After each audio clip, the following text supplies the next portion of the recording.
Bonjour et bienvenue au podcast Au-delà des murs, le show qui a pour but d'inspirer la construction de bâtiments performants et durables. Je suis votre co-animateur Philippe. Et je suis votre co-animateur JS.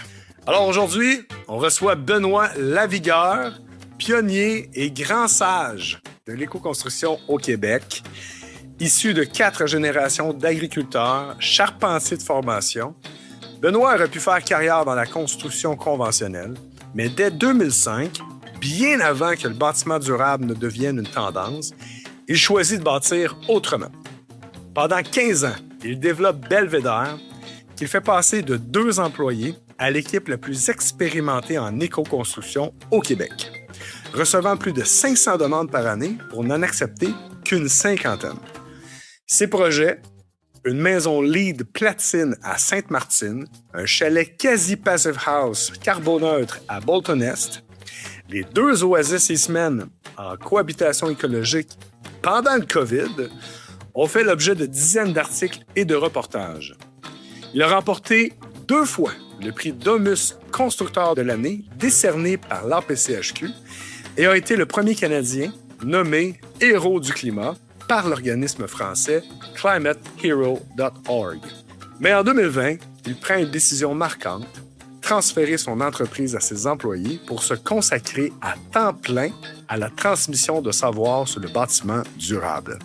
Dans cet épisode, on parle, oui, de performance d'enveloppe, de solaire passif versus passive house LEED, mais aussi de connaissance de soi, de désir, de faire des choix, des étapes de la vie et comment les projets de construction ou de rénovation sont généralement associés à une étape précise de nos vies. On va nourrir ou tuer les stéréotypes de type granola de la construction durable.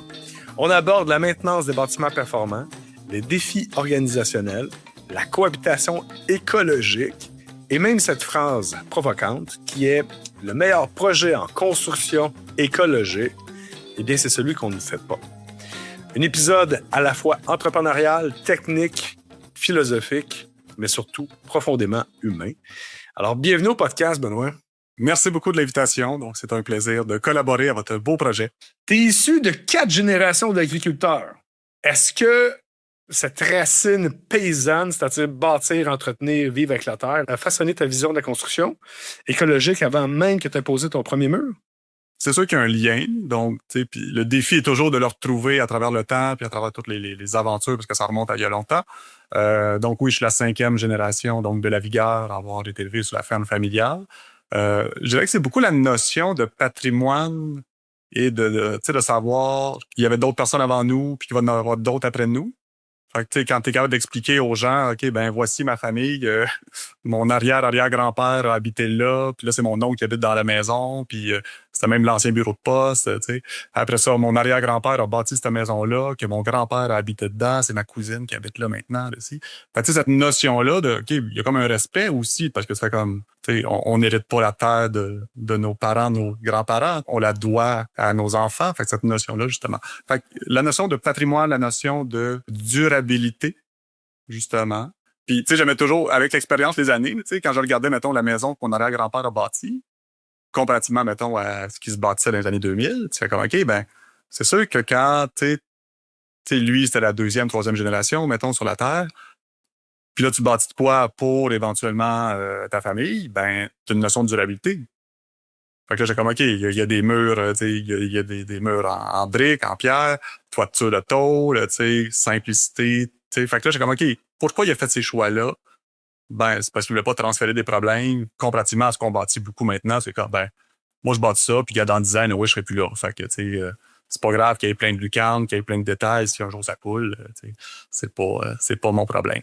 Fait que, tu sais, cette notion-là aussi, tu sais, qu'il faut éduquer les gens là, à dire, ben, le bâtiment que tu fais, il va durer plus longtemps que toi. Donc, pense pas juste à toi, pense aussi aux autres. Fait que... Puis, c'est sûr que l'autre élément, ben, tu sais, sur une ferme, on est homme à tout faire. Donc, oui, on apprend à construire, à réparer, et ainsi de suite. Fait que c'est sûr que tout jeune, j'ai eu la chance d'accompagner mon père dans les différentes tâches de la ferme. Fait que ça donnait déjà un bon background.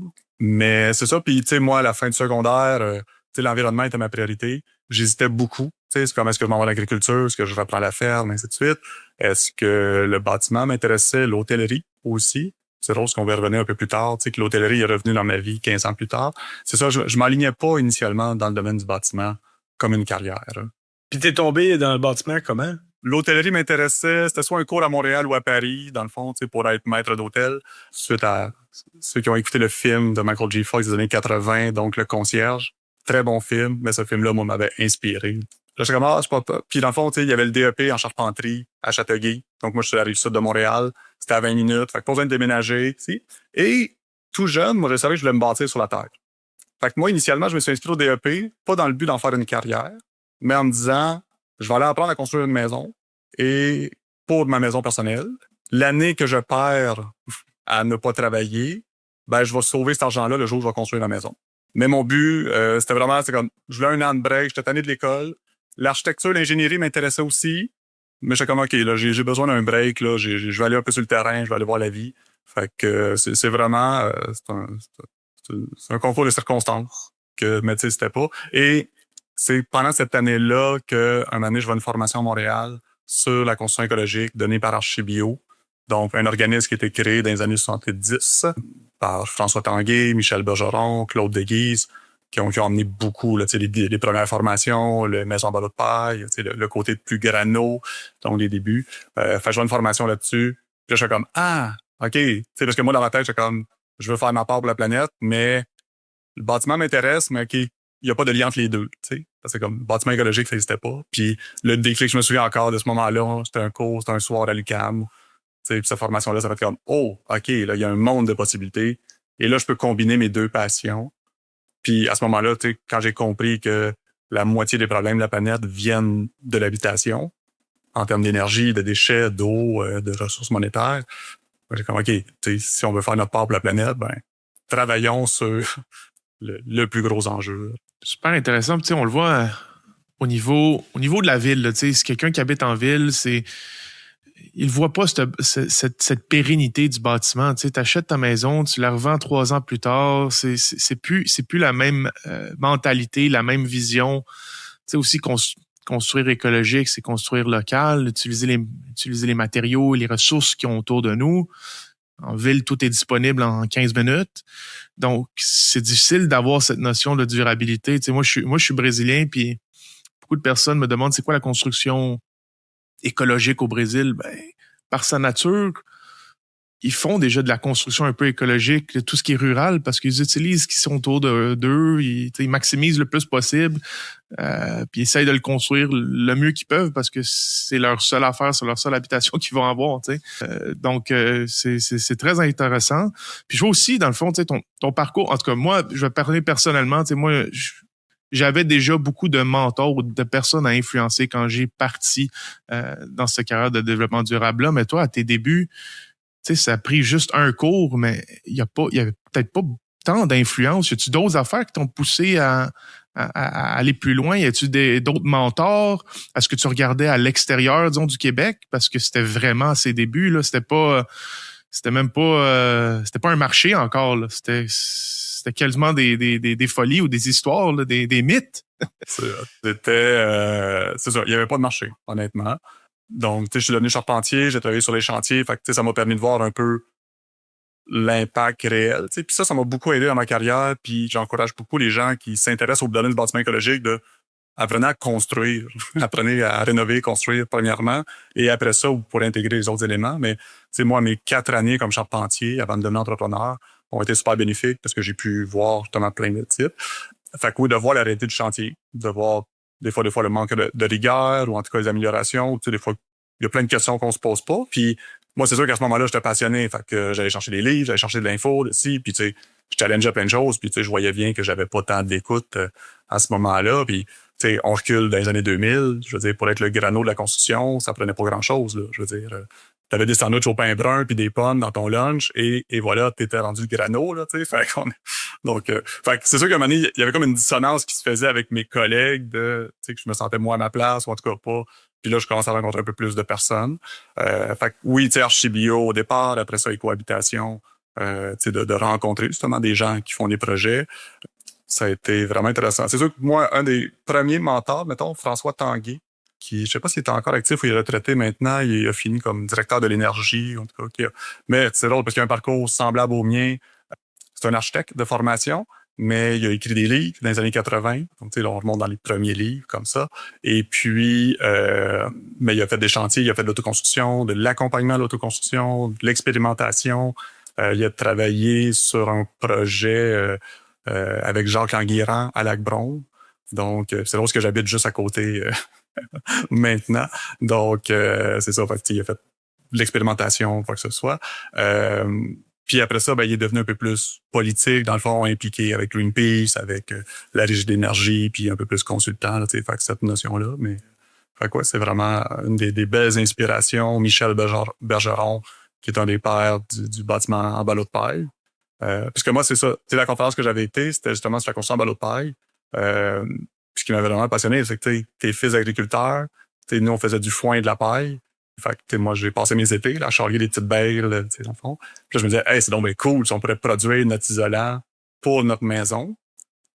Puis toutes les recherches que moi je faisais, c'était surtout en lien, parce que je voulais bâtir ma maison personnelle.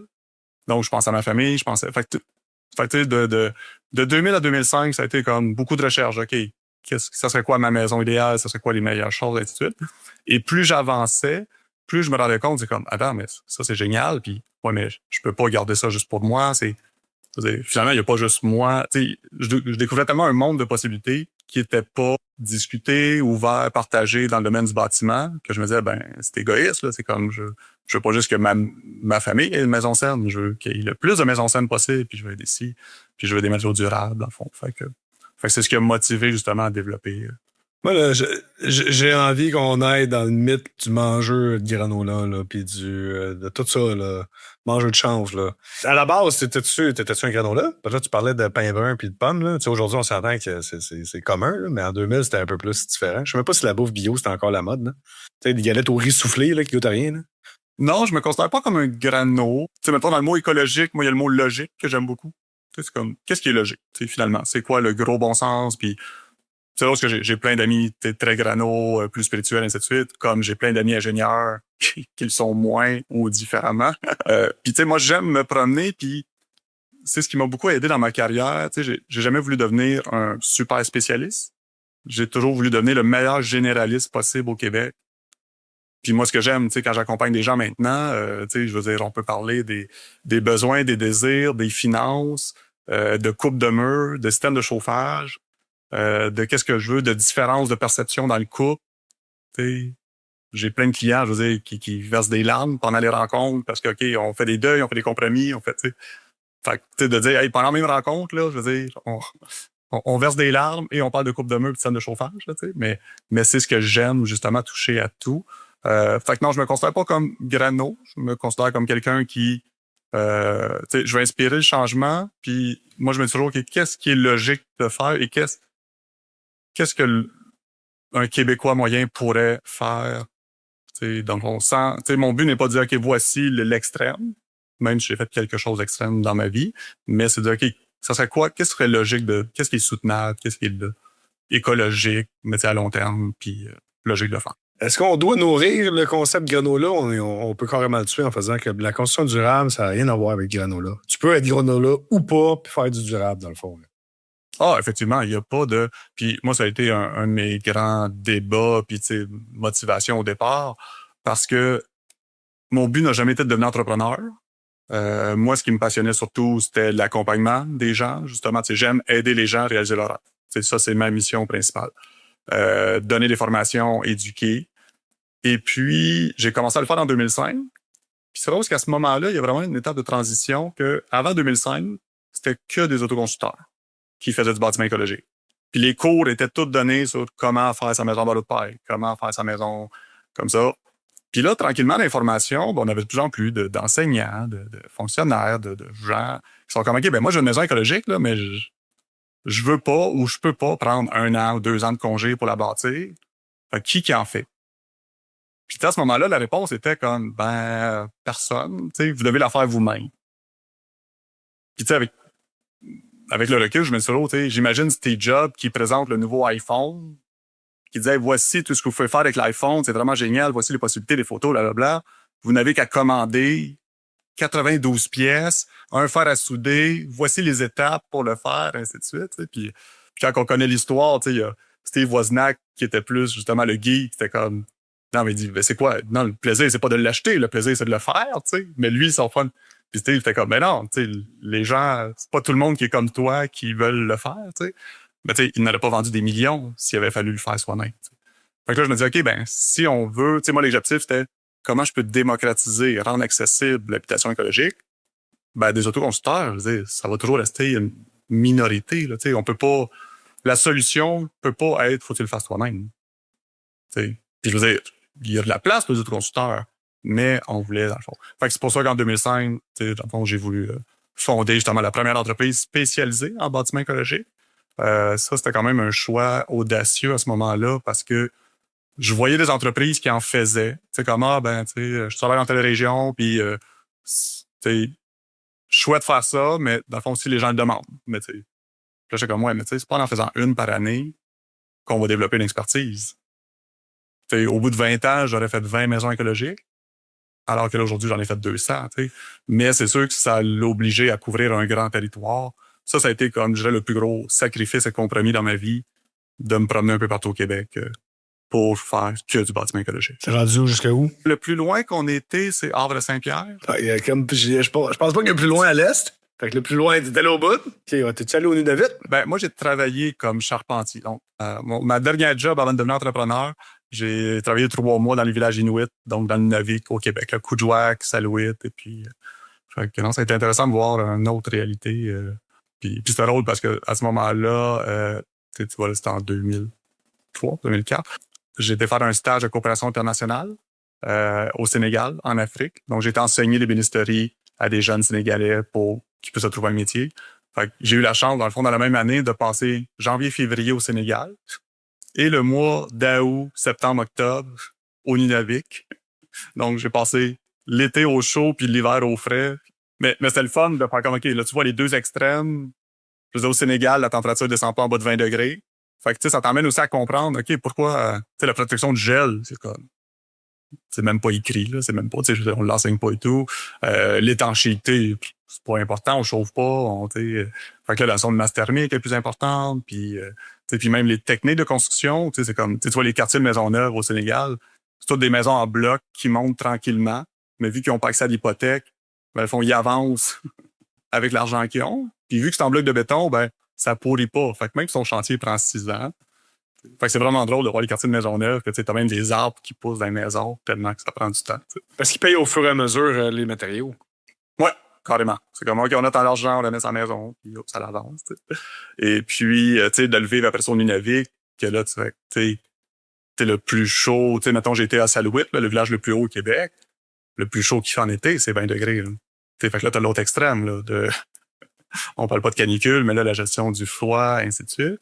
Puis, tu sais, j'ai été un peu même choqué de faire comme, hey, pourquoi on fait pas du bâtiment performant, là? Tu sais, parce qu'au Québec, on le sait qu'on a l'électricité, tu sais, la plus écologique au monde, la plus économique au monde aussi. Mais, tu sais, dans les villages inuits, je veux dire, c'est des centrales au diesel qui font l'électricité, là. Fait que c'est pas 10 cents du kilowattheure que ça coûte là-bas, là, tu sais. L'impact, le coût est énorme et l'impact écologique, tu sais. Puis je me disais, ben, tu sais, il faisait un petit peu plus performant, mais sans plus. Puis je me disais, OK, là, on aurait beaucoup d'énergie à mettre là. Fait que ça l'a emmené, puis là, tout l'approvisionnement des matériaux en bateau et tout, toute cette logistique-là. Fait que j'ai toujours été passionné de comprendre les différents types d'habitation, puis la réalité de l'habitation à travers les différents voyages, tu sais, d'aller en Europe, d'aller, tu sais, un peu partout. Ben, la définition de développement ou de construction durable, elle change justement de où est-ce qu'on regarde. Ça nous mène aussi à poser alors au Québec, disons au Québec, je dirais au Québec métropolitain. Là. C'est quoi ta définition d'un bâtiment durable? C'est quoi tes éléments clés, là? Un top 5, là, disons? Mon premier élément qu'on oublie souvent, penser, mais tu sais, l'optimisation des espaces. Est-ce que j'en ai vraiment besoin? Donc, on va reprendre la phrase de Pierrick McSween. J'ai-tu besoin d'autant d'espace de ci? Parce que plus tu bâtis grand, plus tu as d'impact. Même si tu as un bâtiment performant, s'il est trop grand, ça sert à rien de bâtir 20% plus performant puis de bâtir 20% trop gros. Fais juste une petite maison normale. Puis... Fait l'optimisation, pour moi, ça, c'est vraiment...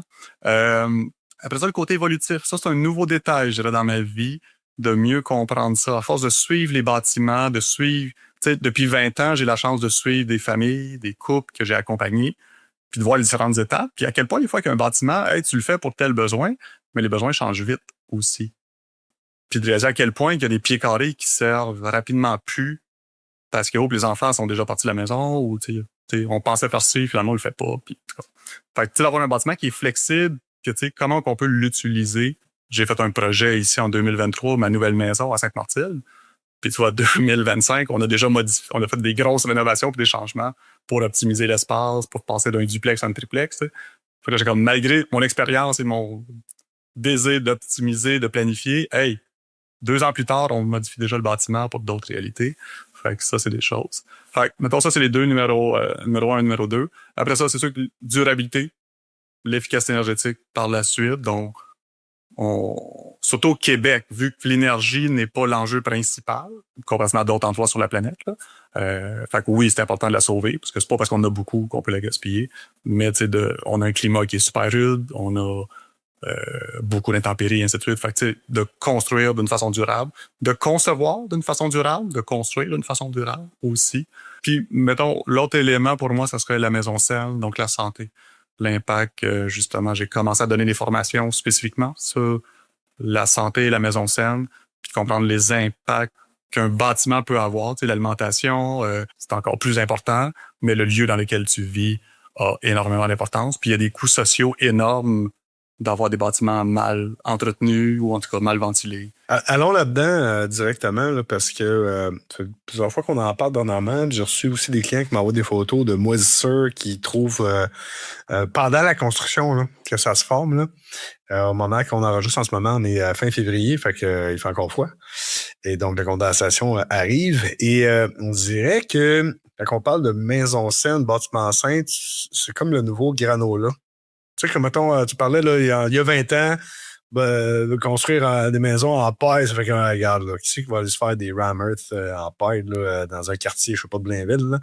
Mais pourtant, il y a des avantages à ça. Mais on dirait que parler de maison saine, bon, peut-être un peu moins que aussi original il y a 20 ans, mais on dirait que c'est un concept qui est comme, bon, encore une autre affaire, là. Faut qu'on fasse attention à l'énergie, faut qu'on fasse ci, faut qu'on fasse attention à ce qu'on mange. En exercice, faut donc être présent pour nos enfants, toute la quête.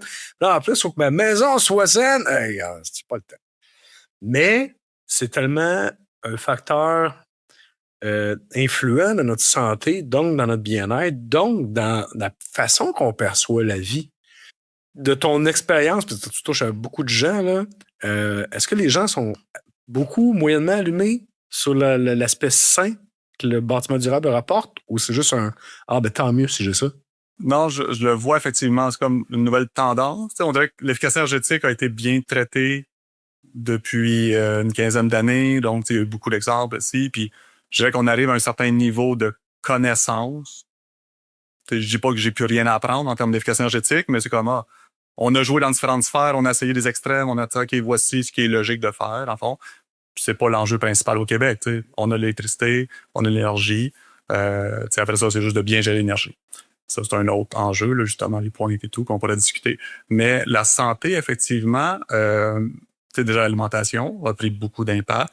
Puis moi, on a pris beaucoup aussi dans les dernières années suite à des problèmes de santé de mon fils qui nous ont mis à faire plein de changements pendant ces années-là, que c'était un changement radical, carrément, pour la santé de mon fils. T'sais.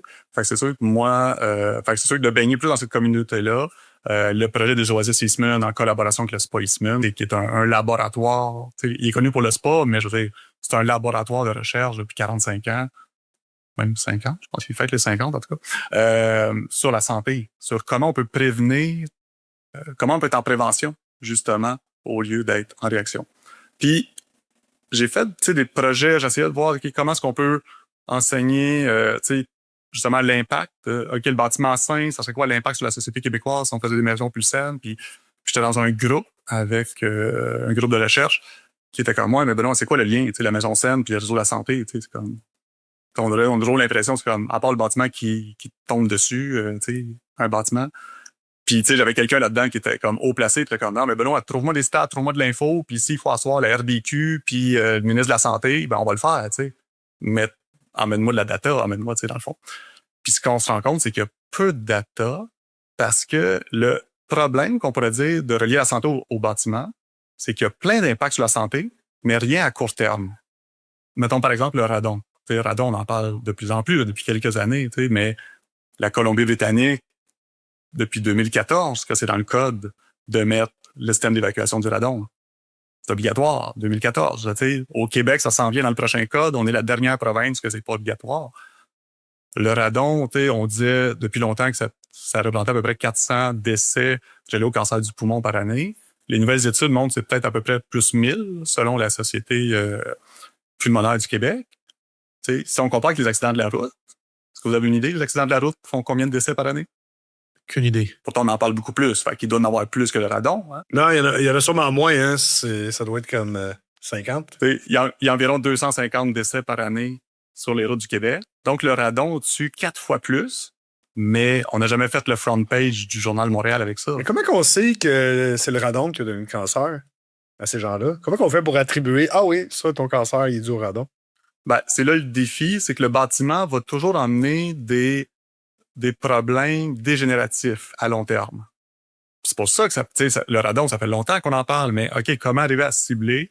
C'est à force de faire les études, puis de dire, OK, ben les gens qui avaient le cancer du poumon, on va faire des tests de radon chez eux, puis on voit que ceux qui ont des taux élevés de radon, dans le fond, il y a une corrélation. Puis c'est surtout, dans le fond, si tu fumes, tu as du radon dans ta maison, là, c'est exponentiel. Là, fait qu'idéalement, dans le fond, c'est d'arrêter de fumer, première chose, mais de comprendre. Mais c'est ça le défi. Tu me parles de clients qui ont de la moisissure.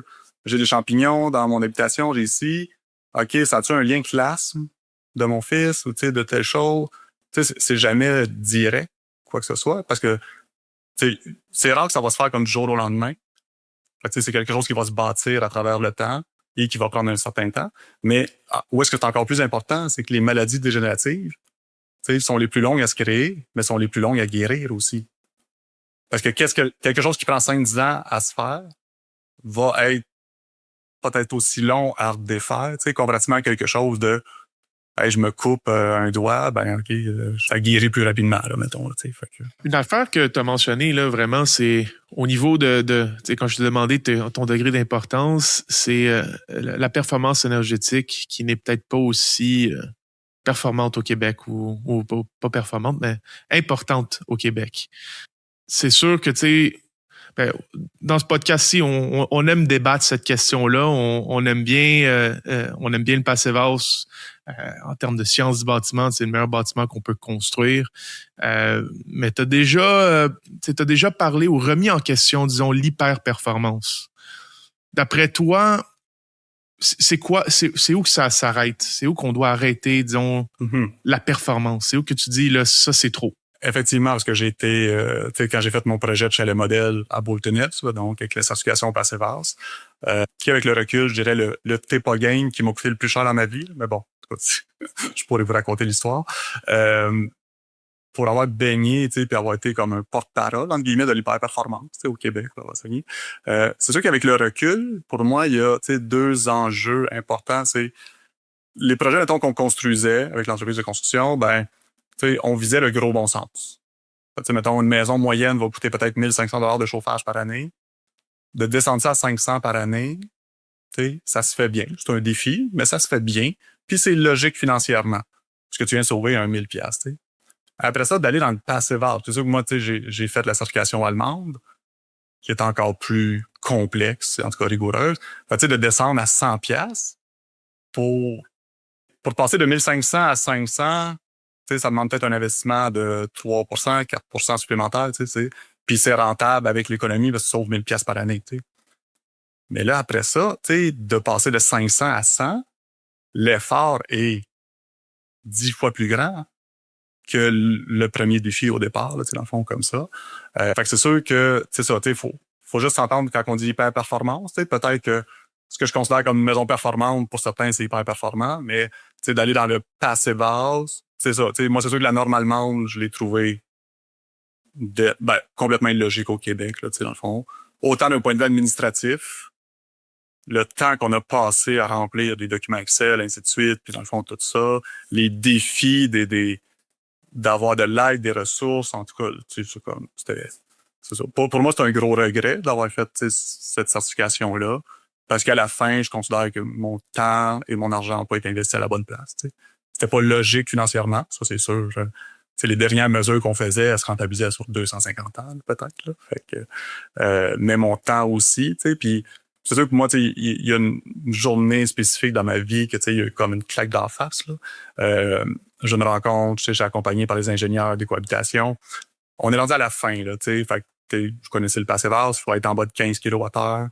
À ce moment-là, on était peut-être à 18, oui, en tout cas. Fait que là, on fait la rencontre, OK, on décide, on va faire telle mesure, tel changement et tout. Puis, OK, là, on vient de sauver 2 kWh. Tu sais, comme, yeah, cool, tu sais, on est rendu à 16, on n'est pas loin, là, tu sais. Fait que, c'est banal, là, c'est 12 piastres par année d'économie de chauffage, 2 kWh pour ce bâtiment-là, au mètre carré. Et puis, tu sais, genre, c'est juste la rencontre avait coûté peut-être 400 piastres, il y avait 2 ingénieurs et tout, 400. Puis là, tu sais, fallait faire aussi ce qu'on avait décidé de faire. Là. En tout cas, je pense on venait de choisir le Zender comme système de ventilation. Puis l'après-midi, j'ai un rendez-vous à Sainte-Justine avec mon fils qui avait des gros problèmes de santé à ce moment-là. Tu sais, dans le fond, quand on a parti le projet du chalet, on pensait que c'était réglé, mais finalement, non, ça a été plus complexe après. Là, fait. Puis j'arrive au stationnement de Sainte-Justine, je paye le parking, 12 piastres. Puis tu sais, moi, je me souviens, tu sais, c'est banal comme moment, là, tu sais, mais t'es devant la machine, puis là, c'est comme, hey, j'ai passé l'avant-midi, ça m'a coûté 400 piastres plus une coupe de 1000 pour sauver 12 piastres par année de chauffage. Puis là, un rendez-vous, je paye 12 piastres de parking. T'sais. Puis là, moi, ça a été vraiment comme, hey, tu mets-tu ton argent et ton énergie à la bonne place? T'sais? Parce qu'au final, est-ce que vous connaissez des gens qui ont fait faillite parce qu'ils n'arrivaient pas à payer leur compte d'hydro? Quand tu calcules un budget, puis je sais qu'il y a des gens qui ça leur coûte cher et tout, qui ont des maisons pas performantes, mais globalement, dans un budget, ton hypothèque va te coûter plus cher, ton char va te coûter plus cher, ta santé, puis c'est ça. Puis moi, à ce moment-là, notre fils était tellement malade que ça l'endommageait nos nuits, les rendez-vous. Moi, j'étais comme, j'ai dû réduire de 30%, mettons, ma charge de travail. J'étais comme, OK, un défi de santé, ils viennent couper des dizaines de milliers de dollars. Donc, fait, OK, où est-ce que je dois mettre le plus d'énergie et tout? Fait que ça a été vraiment comme élément déclencheur, qui a mis beaucoup de choses en question. Puis c'est sûr que depuis, 2015, donc l'importance de la santé. Parce que pour moi, dans les valeurs écologiques, il y a l'économie d'eau, l'économie d'énergie, la durabilité et tout, puis il y a la santé qui est toujours là. C'était pas dans mes priorités. Je veux dire, comme beaucoup d'hommes dans vingtaine, on est immortel. Tant que t'as pas été confronté à des problèmes de santé, puis je veux dire, tu t'en soucies pas, là, c'est pour acquis. Mais c'est ça. Fait que moi, c'est mes enfants qui m'ont fait ce cadeau-là de me montrer que la santé, c'est important, puis que moi qui aime beaucoup calculer, faire comme, OK, la santé, elle a un coût, là. Moi, j'aime souvent dire à la blague, c'est comme, j'ai pas les moyens d'être malade. Je suis pas, c'est comme, oui, on peut dire que je fais attention à la santé, je suis pour la santé. Mais on pourrait aussi dire, non, mais j'ai pas les moyens d'être malade. C'est comme, j'ai pas d'assurance, j'ai pas, faut que je prenne soin de ma santé. Fait que, cette notion-là économique, puis, d'un point de vue de société, je veux dire, le ministère de la Santé, c'est 50% de nos dépenses. On a un peuple en santé et tout. Fait que, le côté économique, pour moi, est relié à la santé et est aussi un facteur. Parce que, veut pas l'argent, c'est ce qui fait bouger beaucoup de choses. Fait que c'est pour ça que j'aime toujours impliquer le côté monétaire, parce que ça fait bouger beaucoup plus vite les choses. Mais l'argent, c'est un gaz. Oui. Fait que ça en prend, faut pas le démoniser non plus, mais c'est pas, tu peux pas non plus. C'est un langage universel. C'est important. C'est une monnaie d'échange qui a amené tellement de bonnes choses dans notre société moderne, on tend de l'oublier, là. C'est une des bonnes affaires. Le crédit, là, ça a un côté pernicieux, là. Mais globalement, ça nous a sauvés, ça nous a aidé davantage que nuit à bien des égards pour la société. Puis c'est tellement cliché. On te souhaite de la santé, tu sais. Souvent, c'est nos grands-parents, là, qui vont nous souhaiter ça. En tout cas, moi, je te souhaite de la santé. Puis comme moi, oui, j'ai de l'argent, je veux. Là. C'est pas, j'ai de la santé, tu sais. Mais c'est quand tu ne l'as pas, la santé, c'est vrai que c'est hyper important. Tu sais, moi, côtoyer justement les professionnels au Spiceman, les gens qui ont traité, puis nous, justement, l'alimentation qui ont développé au Spiceman, la cuisine tonique, nous a aidé à régler plein de problèmes de santé chez notre fils. Ça a été, malgré tous les médecins qui nous accompagnaient et tout, c'est le changement alimentaire qui a eu le plus d'impact. T'sais. Mais il n'y a aucun médecin qui nous avait proposé ça. Puis fait que avoir les changements que ça peut faire, c'est comme C'est pour ça que pour moi, c'est important de le communiquer, de le partager, puis qu'il vienne se combiner. J'ai plus d'énergie que je n'avais avant il y a 30 ans. Puis, Mais t'es-tu game d'en parler un peu plus en détail de ça? C'était quoi les problèmes? C'est quoi qui ont été les solutions puis les effets? Ouais. Nous, notre fils, dans le fond, était comme très colérique, explosif, ainsi de suite, dans le fond. Et de plus en plus d'études démontrent que on a autant je sais pas si le mot neurone est bon, là, en tout cas, je vais pas me faire, mais on dit beaucoup maintenant que l'intestin est notre deuxième cerveau, qu'il y aura autant de neurones, entre guillemets, ou de récepteurs dans le cerveau que dans l'intestin. Et on a, justement, avec les produits transformés, puis comme ça, on a un intestin de plus en plus inflammé. Fait que c'est comme si mon deuxième cerveau, qui est aussi important, est inflammé, ben c'est sûr que le breaker va sauter beaucoup plus facilement. T'sais. Donc, dans les produits inflammatoires, mettons le gluten, nous, ça a été comme un gros changement, là, justement, d'avoir... Mais c'est pas des hôpitaux et tout là, qui te parlent de ça. Produits laitiers, qui est aussi inflammatoire. Produits laitiers qui va créer justement beaucoup de mucus, va avoir vraiment un gros lien avec les sinus et tout. Puis, tu sais, j'en parle, parce que mon fils était suivi justement par un ORL, en tout cas, je cherche le nom. Puis je disais, tu sais, est-ce que, on a entendu parler justement de produits laitiers, que ça aurait un impact et tout. Il dit, oh, c'est sûr que, il dit, moi, les produits laitiers, c'est ça qui me fait vivre, tu sais. Ça fait comme, comment tu peux me dire ça avec autant de détachement, tu sais, genre de, il dit, oh, et moi, les gens qui arrêtent les produits laitiers, c'est sûr que ça diminue beaucoup les mucus, puis ici, puis, oh non, on serait pas obligé, tu sais. Puis là, j'ai comme, fuck, tu sais, j'ai comme, hey, on vient d'opérer aux oreilles, mon fils, tu sais, pour ça, puis c'est comme, ouais, comment ça que tu me, tu sais, tu m'as pas soulevé cette question-là avant de parler d'opération, puis de, tu sais, voyons, tu sais. Puis là, je comprends, il y a tous les lobbies des producteurs laitiers, ainsi de suite. Puis autant d'habitation, mais en alimentation, t'as beaucoup d'argent en jeu, t'as des gros lobbies. Fait que c'est pour ça que les choses changent pas tant que ça non plus, là. Mais c'est ça. Fait que ouais, fait que ça, sucre raffiné par la suite. Donc, tu sais, mettons, c'est 3 facteurs majeurs qui ont eu beaucoup d'impact, justement, qui ont calmé beaucoup. Justement, le côté impulsif, le côté explosif. Puis, tu sais, souvent les gens, c'est comme, ah, OK, ben, tu sais, vous faites cette alimentation-là pour votre fils, là, tu sais. C'est comme, non, tu sais, je veux dire, on va, toute la famille va manger la même chose, là. Tu peux pas manger une pizza. Tu peux pas avoir un fils impulsif. Puis dire, OK, toi, tu vas manger ça, puis nous, on mange une pizza à côté de toi, là. C'est comme, non, là, la crise que tu voulais sauver, tu vas la recréer d'une façon différente. C'est ça sera plus une crise d'alimentaire, là. Ça va être une vraie crise de, regarde, mets-moi pas à part, là. Mais je vais renchérir ce que tu dis là parce que la mère de mon enfant m'a allumé là-dessus justement quand mon enfant était sur le bord de naître. Maintenant, il y a presque 15 ans. Puis malgré une ouverture, j'essaie d'avoir une ouverture d'esprit dans la vie au maximum. On a toujours des freins, là, naturellement. On a toujours des résistances au changement chacun. Puis je te dis, celle-là, quand on s'est mis à creuser la question, je la trouvais challengeante parce que j'étais comme, bon, encore un autre aspect d'affaires qu'il va falloir qu'on check, là. Puis là, on me parle évidemment de toute l'histoire de lobby. Puis là, c'est dans le temps de Netflix, il avait sorti un documentaire sur toute l'industrie bovine, à quel point c'est super dégueulasse et tout. Puis là, j'étais comme, hey, j'ai tellement d'autres choses à faire que ça. Moi, ça va bien. J'aime ça, le lait et le fromage, regarde.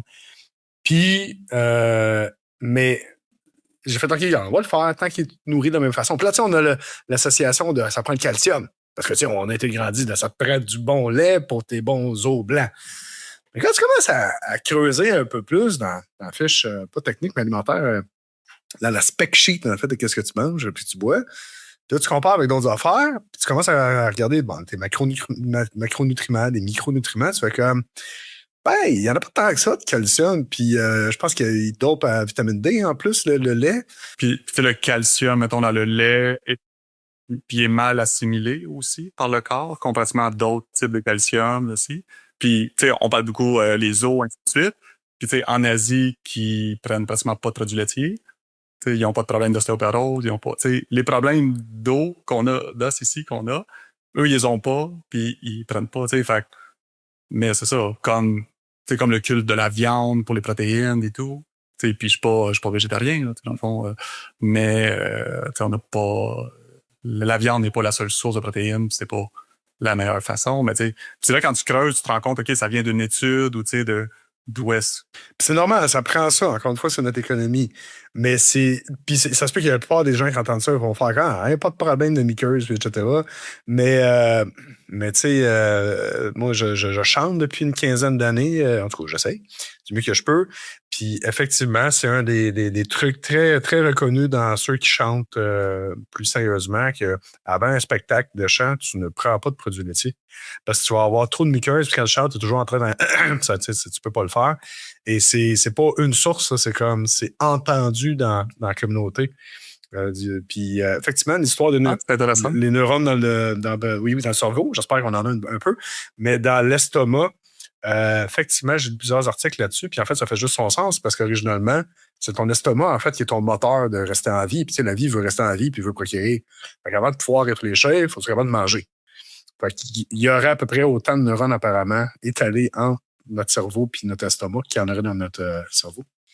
Au-delà des murs, on parle pas juste des murs.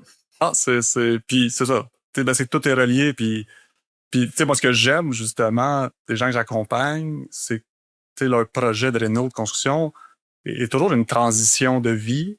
Fait que c'est toujours un beau moment pour semer des graines de réflexion parce que quand tu changes des choses, tu sais, comme nous, puis tu sais, moi, j'étais pareil, là, en 2015, on était en attente d'évaluation, ainsi de suite. Notre vie était de la marde, royalement, à ce moment-là. Je veux dire, on faisait des travails nocturnes à répétition. Donc, on se faisait réveiller entre 6 et 10 fois par nuit là, par un enfant en crise. Pour ceux qui ont déjà vécu des travails nocturnes. Là, donc, on était suivi avec la ligne du sommeil. On a appris, en tout cas, qu'on avait le record des parents qui s'étaient fait le plus souvent réveiller. J'étais comme, bon, ben, merci, j'aime bien battre des records, mais celui-là, je l'aurais laissé à quelqu'un d'autre.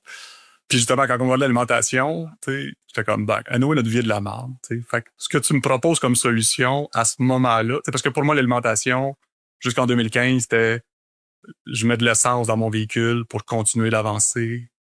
Je mange pour aider plus de gens. Moi, c'est un carburant, c'est tout. Il n'y a pas de symbolique. Je veux dire, je mangeais, je faisais beaucoup de déplacements, je mange en auto. Là, fait, mais à ce moment-là, c'est comme, OK, notre vie est de la merde. Ce que tu me proposes, ça a l'air de la merde, mais bon, essayons-le. C'est comme, dans un état de désespoir.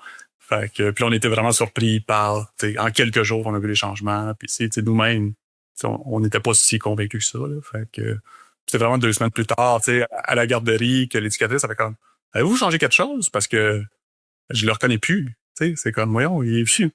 Il était bien plus impulsif, il est plus. C'est comme, qu'est-ce qui se passe, là, tu sais?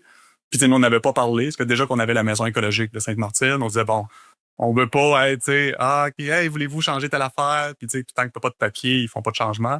Parce que, on rajoutera pas ça en plus de l'étiquette qu'on a. Fait qu'on n'en parlera pas. On n'était même pas convaincus nous-mêmes, tu sais. Les granos de paille, là, ils vont venir nous demander de faire changer l'alimentation de tout le monde, là. C'est ça, là. C'est comme eux autres, là, ces granos-là, là, tu sais. Fait que quand l'éducatrice nous en a parlé, là, ça fait comme, OK, c'est pas juste nous. Parce que, nous-mêmes, on voyait des changements, on était comme, hey, ça fait tellement d'années qu'on dort pas que je fais plus confiance à mon raisonnement pour voir si c'est mieux ou pas. C'est juste l'effet placebo ou ma volonté qui veut que ça change. Fait que là, ça fait comme, OK, cool. Fait que là, ça a comme donné la motivation à aller plus loin, continuer. Puis, pour ceux qui écoutent, qui voient pas, parce que les épisodes sont maintenant disponibles sur YouTube en visuel, on a Philippe qui regarde depuis tantôt, puis ce que les gens savent pas, mais c'est que d'ici un mois à peu près, tu vas être papa. Fait que moi, je vois dans ta face, ah shit, si tu m'en vas là-dedans, là. Ah, absolument. Là. C'est un changement de perspective. Là. Félicitations. Et puis... Merci. Mais oui, c'est complètement... tu penses plus pour toi-même. Là. On est un cas spécifique. Là, je veux dire, c'est pas... On n'est pas la norme, là, fait que si je peux te rassurer. Fait que... non. On a juste mal dormi pendant 7-8 ans. Que... Juste ça. Après, avant 10 ans, tu peux pas t'en plaindre. Là. Comment? Ce qui est beau que la vie, c'est que tout passe. Fait que tu vois là maintenant, ça fait quelques années, puis là, c'est comme on a déjà oublié. Puis, mais ça m'a enseigné beaucoup de choses sur l'insonorisation. Parce que, justement, quand j'ai fait le chalet modèle, en fait, on avait notre maison personnelle, la maison de Sainte-Martine, maison écologique qui était visitée. L'insonorisation, j'avais fait un petit peu de trucs, mais bon, rien qui avait donné des bons résultats, là, parce que j'avais pas tant de connaissances. Et avec les troubles nocturnes de mon fils, ben, on avait le projet du chalet, mais je veux dire, là, nous, on n'allait plus coucher nulle part ailleurs. Parce qu'on était comme, on veut plus réveiller. Nous, on n'a pas le choix de se faire réveiller parce que c'est notre responsabilité, mais on veut plus déranger, ainsi de suite. Puis, on allait chez le chalet d'un oncle, mais genre, grosse air ouverte, c'est comme, on dormait pas parce que c'est comme, dès que dès qu'une crise survenait, c'est comme, OK, tout le monde l'entend, là, tu sais, tous les autres. Fait que justement, moi, ça a été le début des recherches de, OK, comment est-ce qu'on peut insonoriser? Comment est-ce qu'on peut couper le son, et ainsi de suite? Parce que justement, le sommeil est important. Fait que, tu sais, non seulement quand ton fils dort pas bien, ben, tu veux pas qu'il se fasse réveiller, mais tu veux pas qu'il réveille non plus. En tout cas, fait, tu sais, c'était comme les deux côtés. Et puis le chalet, justement, c'était le début de la réflexion de l'optimisation des espaces, puis qu'on bâtit trop grand, puis que les maisons sont pas flexibles ou évolutives. C'est pour ça que le chalet, on a pris la moyenne des pieds carrés bâtis au Québec à ce moment-là, qui est encore 2200 pieds carrés. On a dit, OK, ben si on faisait 2 maisons. Donc, fait que le chalet sur 2 niveaux, 1100 pieds carrés par étage.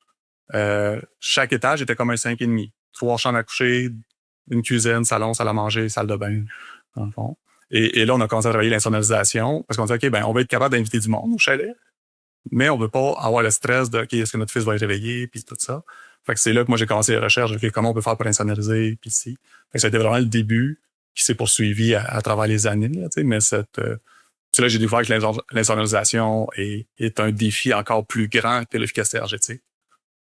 Parce que l'efficacité énergétique, pour en avoir fait beaucoup dans ma vie, ben, tu sais, tu fais un bon travail à 90%, tu as 90% de résultats. L'insonorisation, tu fais un bon travail à 90%, tu as amélioré de 20% peut-être. Tu sais, chaque faiblesse crée ne pardonne pas. Tu sais, fait que ça, c'est vraiment... Fait que pour moi, aujourd'hui, là, je veux dire, le plus gros défi, c'est de faire un bâtiment insonorisé plus que performant énergétiquement, parce que la performance est bien maîtrisée, puis ça pardonne plus, honnêtement, que l'insonorisation. Écoute, je vais juste finir cette petite parenthèse de maison saine. J'étais à une conférence l'année passée, justement, en Ontario. Puis il y a quelqu'un qui a montré un dicton, un quote là, d'un professeur à l'université Harvard, de l'école publique, de School of Public Health, donc l'école de la santé. Et lui, il dit que les personnes qui designent, qui construisent et qui maintiennent nos bâtiments sont plus importants qu'un autre docteur. Non, c'est peut-être poussé, mais c'est quand même intéressant comme vision. C'est que encore une fois, on parle de la prévention. Donc, les docteurs sont là pour vraiment régler le problème quand le problème est déjà là. Mais la prévention, c'est numéro 1. Donc, c'est quelque chose que, quand tu commences une carrière dans le monde de la construction, t'es pas là pour sauver la santé des gens, t'es là pour construire un bâtiment, mais tu le sais pas que t'as d'autres tâches aussi et t'as d'autres responsabilités. Ben, c'est ça. Moi, mon premier projet marquant, là, c'était un couple dans les Laurentides, justement, qu'un enfant faisait beaucoup d'asthme. Puis c'était priorité numéro 1. C'était comme, OK, la santé, on veut régler. C'est comme, OK, il y a des problèmes de moisissure et tout dans notre habitation, faut déménager. Puis, OK, on va se construire une maison, puis, tu sais, la santé. Puis là, c'est comme, OK, c'est pas juste un souhait de rester en santé. Tu sais, là, c'est comme, on veut régler. Puis, ça a été vraiment intéressant, ce projet-là. J'avais pas d'enfant encore. Puis de voir la différence, tu sais, quelques mois après le déménagement. Tu sais, parce que moi, c'est ce qui m'a aidé beaucoup à apprendre des choses, c'est de retourner dans les projets. 1 an, 5 ans, 10 ans plus tard. Tu sais, OK, qu'est-ce qui est durable? Qu'est-ce qui marche bien? Tu sais. Puis, tu sais, de me souvenir de cette mère-là qui fait comme, hey, tu sais, notre fils a arrêté les pompes, puis a arrêté tel médicament, et ainsi de suite, depuis qu'on a déménagé. Tu sais. Fait que, tu sais, moi, à ce moment-là, que la santé était pas dans mes priorités. L'efficacité énergétique, tu sais, l'était. C'est comme, bon, en plus, on sauve 60% de chauffage, tu sais, c'est pas un ou l'autre, là. C'est comme même, non seulement notre maison nous coûte 500 pièces de chauffage, mais en plus, j'ai arrêté les pompes et tout, puis ici. Là, ça fait comme, OK, là, c'est vrai, là, tu sais, ça a de l'impact. Tu sais, là, c'était frappant parce que c'était à court terme. Mais oui, je suis d'accord. Tu sais, quand on fait des tests de qualité d'air, tu sais, mettons dans les écoles, tu sais, même juste dans une maison, tu sais, moi, j'ai un appareil, là, un team là, qui évalue la qualité de l'air en temps réel. Tu sais, le CO2 augmente vraiment rapidement. Puis, tu sais, la mère de mes enfants, justement, qui est enseignante, l'avait emmené, tu sais, puis l'avait testé dans les classes. Puis, comment, il après une demi-heure, tu sais, on est en mode évacué. Tu sais, c'est pas genre, la qualité de l'air est moyenne. C'est comme, non, ça me dit d'évacuer, tu sais. Puis là, t'es comme, tu sais, je comprenais pas pourquoi les jeunes, je les trouvais plus amorphes l'après-midi.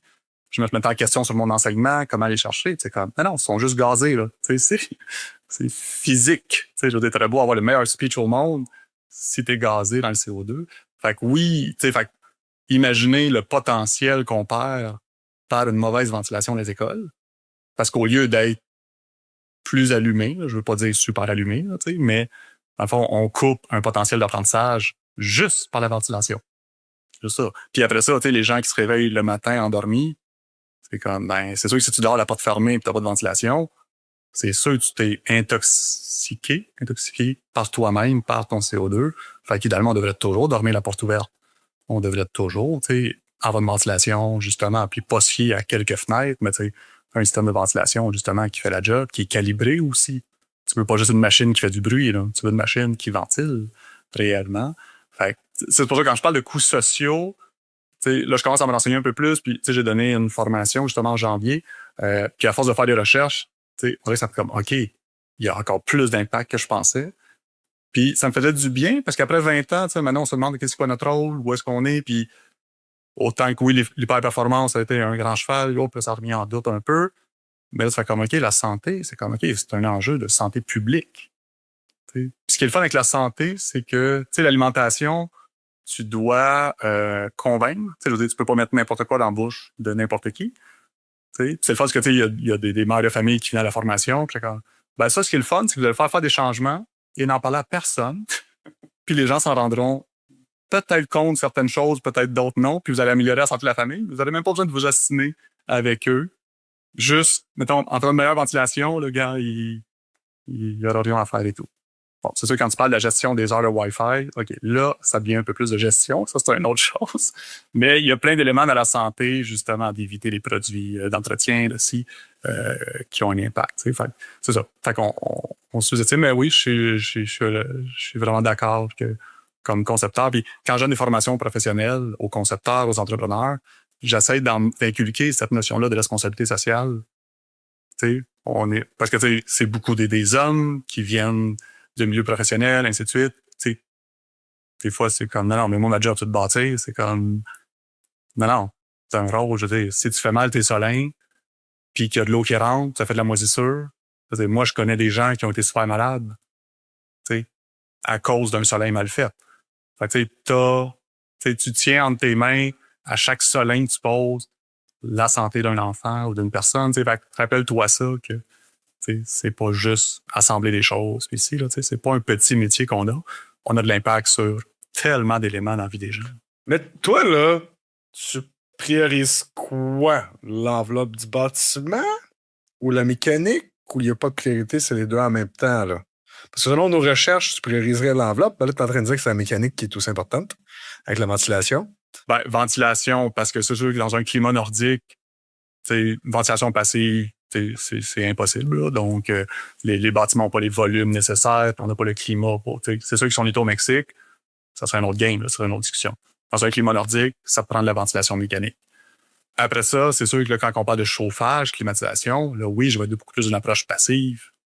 Parce que ma première maison, la maison Sainte-Martine, qui était mon premier laboratoire, qui est probablement le bâtiment que j'ai intégré le plus d'éléments écologiques à l'intérieur. On avait 7 ou 8 systèmes de chauffage dedans. Parce que, moi, c'était venu de...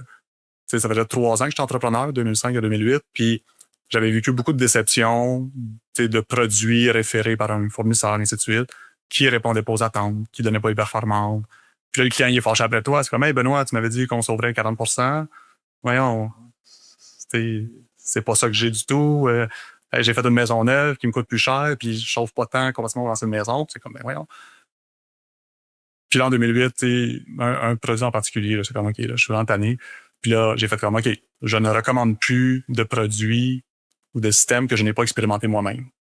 Fait que c'est une belle phrase à dire le soir. Quand tu te réveilles le lendemain, tu fais comme, ouais, mais attends, Benoît, il y en a beaucoup de systèmes, là, tu sais, puis c'est comme... puis les expérimenter toi-même, tu sais, c'est pas un restaurant, c'est pas un... Il y a pas de road test, il y a pas, tu sais, c'est pas les véhicules, c'est comme... Puis je suis en train de préparer mon projet de maison personnelle, je dis, OK, je vais intégrer le plus de choses possibles, tu sais, fait que plancher radiant, système, panneaux chauffeurs, panneaux solaires chauffe-eau, tu sais, dans le fond, le thermopompe, plainte électrique, radiateur à l'eau chaude, ici. Puis là, ça me permettait de dire, OK, ben cet hiver, on va chauffer avec les plaintes. Cet hiver, on va chauffer avec les planchers radiants. Tu sais, fait que c'est vraiment comme un laboratoire vivant pour comprendre qu'est-ce qui vaut la peine, puis ici. Fait que ça a été très instructif, honnêtement, mais ça a fait qu'il y a aussi beaucoup de mécanique demande beaucoup de gestion. Donc, panneau solaire qui brise, OK, problème de pompe, ainsi de suite. OK, il faut modifier les trucs aussi. Ajustement, plancher radiant, qu'il faut adapter les choses. Fait que, tu sais, système de récupération d'eau de pluie. Fait que c'est là que j'ai vu que moi, justement, dans le fond, puis après ça, les enfants se sont ajoutés. Fait que pour moi, il y a une phrase très importante dans ma vie qui est « tout ce qui bouge brise ». Fait que plus quelque chose bouge, plus ça brise. J'ai l'avantage d'avoir 2 garçons actifs. Fait que ce sont mes testeurs de durabilité. Mais eux autres, est-ce qu'ils brisent s'ils bougent beaucoup? Oui, c'est ça. C'est des tests de durabilité. Est-ce qu'ils résistent à mes 2 garçons? Fait que là, c'est une belle façon de savoir si quelque chose est bien fait. Mais dans tes systèmes, là, avant que tu ailles plus loin, parce que là, tu nous teases là, avec tes 7 systèmes et tes tests, t'as pas donné les résultats. Là. Moi, je suis curieux de savoir là, c'est quoi ton top, qu'est-ce que tu ferais, qu'est-ce que tu ferais pas. Puis aussi, tu as dit avant que tu recommandais quelque chose, un produit. Le but, c'est pas de faire du bashing sur un produit, mais en même temps, on serait curieux de savoir c'est quoi qui marche, selon tes expériences, bien, moins bien, qu'est-ce qui vaut la peine, qu'est-ce qui vaut moins la peine. Hein. Donne-nous du jus là-dessus. Là. Il y a des choses qui évoluent avec le temps, en fond, comme ça. Mettons, par exemple, nous, on a arrêté il y a plusieurs années d'installer, mettons, plancher radiant hydraulique parce que à peu près la moitié de nos appels de service étaient reliés au système. Ajustement, valve, pompe, en tout cas, tu sais. C'était des systèmes qui n'étaient pas vieux, là. Fait que c'est sûr que, il y a plusieurs années, ben, mettons, les planchers radiants électriques, les tapis de fil que tu peux mettre dans la dalle de béton, sont arrivés. Et là, ça a réduit beaucoup le coût. Parce qu'avant ça, un plancher radiant électrique que tu mettais par-dessus une dalle, tu es obligé à faire une installation, un coulis, une céramique. Ben là, quand les compagnies ont sorti des fils que tu peux mettre dans la dalle de béton, ben là, c'est aussi rapide, même plus rapide qu'à l'eau. Et puis, là, tu as l'avantage de la simplicité de l'électrique. On-off, pas de...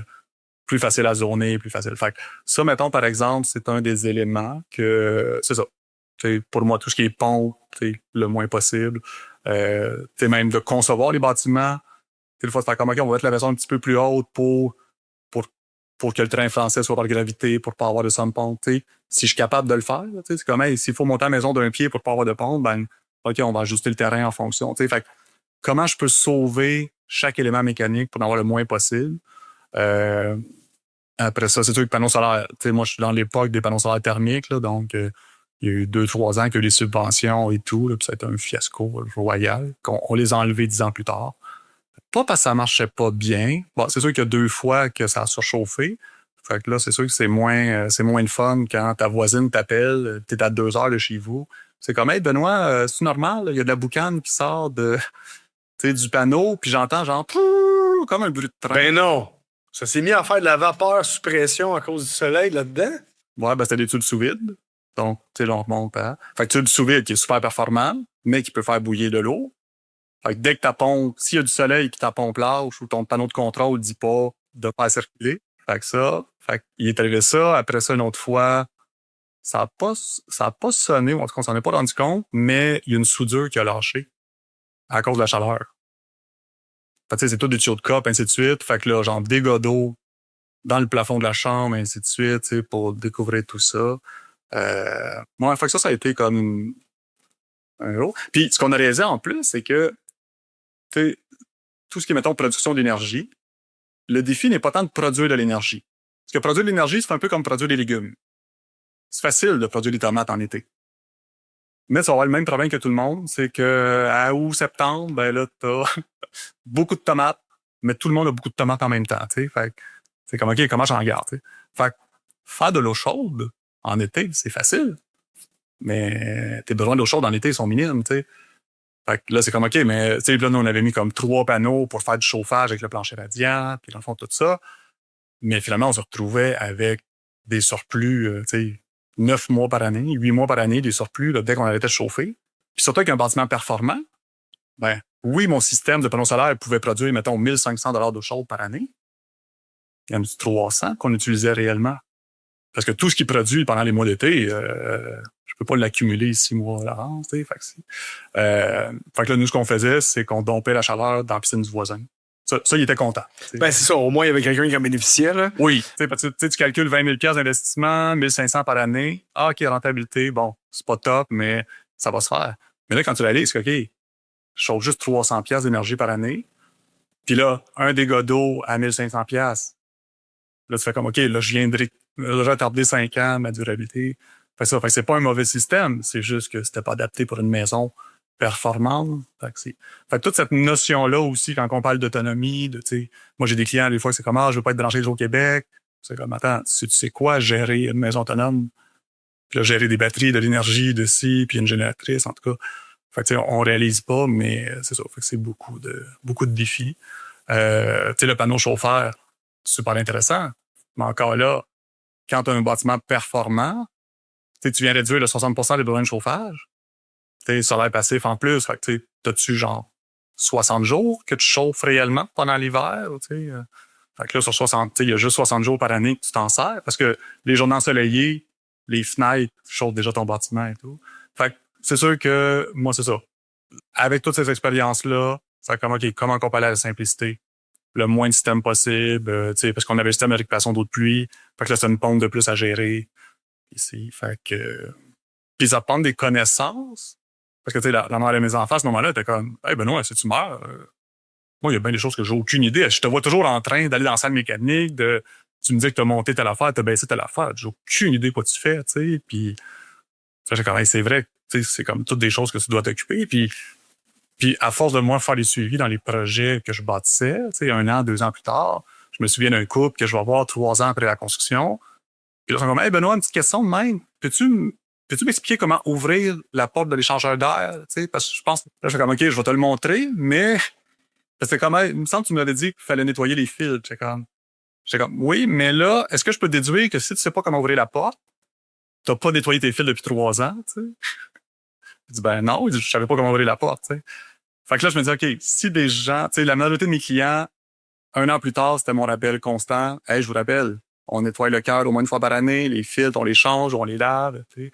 Dans le fond. Fait que je me disais, si juste ça, la majorité de la population a de la difficulté à le faire, de gérer des systèmes plus complexes, tu sais, fait que, moi, c'est ça, c'est à force de suivre des gens, tu sais, d'avoir des logements aussi. Fait que là, c'est sûr, quand t'as des locataires, tu sais, c'est un autre game, tu sais, ils ont pas suivi de formation en habitation, c'est pas leur bâtiment. Fait que ça a été très éducatif. Puis là, je le vis avec de l'hôtellerie, tu sais, qui est un autre game, en fait. Fait que ça fait que le bâtiment le plus simple. Fait que c'est là, je trouve l'intéressant du côté passif parce que, tu sais, moi, la réflexion, mettons, de ma maison en 2008, tu sais, ça m'aurait coûté peut-être 6 000$, mais du triple vitrage. C'était cher à ce moment-là. J'étais comme, non, ça va être plus rentable de mettre, mettons, des panneaux solaires, de mettre telle chose. Mais au final, le triple vitrage fonctionne encore aujourd'hui, 18 ans plus tard, comparativement au... T'sais, les panneaux solaires sont partis, récupération d'eau de pluie, on l'a enlevé, fait que c'est là que l'avantage du passif, c'est que même si ça prend 20 ans à payer ou à rentabiliser, ben, il y a des bonnes chances que ça marche. Fait que c'est plus l'aspect certification, là. C'est même pas tant les concepts, parce que ce que j'ai à comprendre, dans le fond, le concept du passif, c'est justement c'est être passif, donc avoir moins d'actifs, donc moins de mécanique, moins de ci, moins de ça. Donc, je pense que ça, on est correct. Je pense que c'est plus, disons, il y a un genre de seuil d'hyper-performance aussi que il faut que tu isoles en débile, peut-être qui est trop difficile. Mais tu sais, si tu vois, il y a un concept qui s'appelle aux États-Unis Pretty Good House. Dans le fond, c'est assez performant. C'est basé sur toutes les méthodes du passif. Mais c'est peut-être en isolation, on n'y va peut-être pas en débile. Puis peut-être aussi l'aspect certification qui est très compliqué, les analyses de pont thermique, justement, les consultants, les ci, les ça. Des fois, ça rajoute des coûts. Je pense que c'est ça. J'ai pas fait de certification de Passivhaus US, là, mais je pense qu'il y a beaucoup de peine comparativement. Non, parce que nous, ça avait été un bordel. On a engagé une firme en Irlande pour qu'ils nous accompagnent et tout. Ils ont fait des erreurs de calcul. On a rajouté des éléments de performance parce qu'ils nous disaient qu'on était pas assez performant et tout. Finalement, on découvre après qu'ils s'étaient trompés. Ça fait comme, hey, maudit, je te paye pour m'aider, tu sais. C'est comme, tu me fais faire des erreurs. Puis là, moi, je paye un consultant pour trouver tes erreurs, puis tu m'as fait mis quelques milliers de dollars dans mon bâtiment. Puis là, on finit le projet. Puis là, finalement, cette agence-là a fermé. Fait que là, plus capable de... Fait que c'est pour ça que le chalet, on l'a jamais fini de certifier, parce que l'agent certificateur, en tout cas, répondait plus, la compagnie avait fermé et tout, puis c'est sûr que l'on est rendu comme quelques années plus tard, j'étais comme, de la merde. J'ai pas besoin je sais que mon bâtiment est super performant, puis tu sais, je suis content, mais j'ai pas besoin du papier Passivhaus. Parlons de Belvédère, donc ton entreprise qui pendant, c'était combien de temps? Environ 15 ans là, que était à la tête, là. Donne-nous peut-être des débuts jusqu'à, disons, la fin. C'était quoi son histoire? Mhm. Dans le fond, moi, en 2005, justement, en réalisant que dans les formations, de plus en plus de gens voulaient acheter des maisons, ben là, je me disais, OK, ben, ça sert à rien de continuer à donner des formations si on n'a pas d'offre, tu sais, parce que de présenter quelque chose d'intéressant puis de dire, ben, il y a personne qui le fait après, comme, arrête de le dire, mais, tu sais, puis moi, j'ai toujours axé mon énergie sur qu'est-ce qui manque. C'est quoi le maillon de la chaîne qui manque? C'est ce qui m'a amené à faire plein de choses dans ma vie, tu sais, honnêtement. Fait que moi, je cherche plus à combler des besoins que de juste vendre des trucs. C'est pour ça que je suis devenu entrepreneur. J'avais la croyance à ce moment-là que c'était que c'était pas sain pour moi. Dans le fond, c'était pas ma priorité de devenir entrepreneur. Je me disais, un entrepreneur, tous ceux que je connais travaillent comme des fous. Puis si je deviens entrepreneur, j'aurais plus le temps de faire des formations puis de la consultation. Ce que j'aime surtout, puis où est-ce que je peux avoir plus d'impact. Mais je me suis dit, bon, ben, il y en a pas. Puis là, j'essayais de convaincre des entrepreneurs de faire de dire, hey, il y a des gens qui veulent des maisons écologiques et tout. Puis c'est comme, non, c'est des granos puis ils ont pas une scène. Fait que les entrepreneurs, je veux dire, voulaient pas du tout aller là. Puis, fait que moi, à la base, c'est comme, OK, ben, je vais vous le montrer qu'il y a un marché. Fait que mon projet initial, c'était de le faire 5 ans. Je dis, OK, ben, après 5 ans, j'aurais pas perdu trop de temps. Je pourrais retourner à mes formations puis mon coaching. Et je vais montrer aux entrepreneurs, ils vont voir qu'il y a un marché. Puis, un entrepreneur ne refusera pas des clients, là, tôt ou tard. Fait qu'il va le faire. Finalement, j'ai réussi à m'entourer d'une belle équipe qui fait que j'ai pu continuer à donner des formations, à faire de l'accompagnement, du coaching. Parce que, pour concevoir une maison, pour réaliser un projet, ben, il y a plein de cheminements à faire, il y a plein de décisions, de compromis. Puis, moi, c'est mon talent à accompagner les gens dans le processus qui a fait qu'on a bâti autant de maisons. Fait que finalement, la formation et la consultation que je voulais faire était le plus beau modèle de vente et d'accompagnement pour une entreprise de construction. On est avant l'époque, maintenant c'est connu, là, le marketing éducatif, puis de donner de l'information. C'est drôle puisqu'on avait engagé un consultant en marketing quelques années plus tard. C'est comme, OK, explique-moi ton modèle et tout. Je suis comme, ben, voici ce que je fais. Moi, je donne des formations, puis là, les gens sont intéressés. Fait que là, ils viennent nous voir. On fait des rencontres pour justement les guider parce que entre ce qu'ils veulent, le budget et tout, l'échéancier, ça marche pratiquement jamais. Fait que là, il faut les accompagner, les guider dans le fond dans tout ça pour que le projet se réalise. Et puis après ça, on fait les plans, on fait la construction. C'est génial comme modèle. Il ne change rien. T'as justement la vraie façon de vendre qui est justement de prendre le temps d'éduquer puis d'enseigner comme ça. Fait que c'est ça. Fait que finalement, moi qui croyais que les deux étaient incompatibles, c'est devenu notre plus grande force. Parce que, la majorité des gens ont peur des entrepreneurs, parce qu'on se le cachera pas, là. Je veux dire, un des stéréotypes, c'est que les entrepreneurs, c'est tous des crasseurs, sont pas éduqués, ils écoutent pas, ça va être un bordel et tout. Fait de donner les formations, donner la chance aux gens de me connaître, en tout cas, d'apprendre sans être, parce que d'appeler un entrepreneur, c'est comme, OK, je compare ça souvent à une relation, là. C'est comme, OK, j'appelle quelqu'un, je suis embarqué dedans. Alors que j'ai la chance d'aller voir quelqu'un qui parle, qui explique sa philosophie, ses détails et tout pendant 8 heures. Et moi, je suis passif, je suis pas engagé. Fait c'est beaucoup plus simple comme ça. Puis les gens aimaient ça. Ils venaient autant dans des salles, des formations, mais ils venaient chez moi, ils venaient au chalet. Fait que tu les reçois vraiment dans ton milieu de vie. Là, c'est comme, ils voyaient les enfants, ils voyaient ci. Fait que... ouais, fait que ça, c'est une belle ouverture. Fait que finalement, les deux, c'est ce qui fait que j'ai été entrepreneur pendant 15 ans. Parce que les deux se combinaient très bien. Puis d'un autre côté, je suis content de ne pas avoir été seulement 5 ans entrepreneur. Parce que, le background d'avoir fait 200 projets, donne un échantillonnage. Oui, j'en ai peut-être accompagné 1000, mettons, en comme consultant, mais d'en avoir construit 200.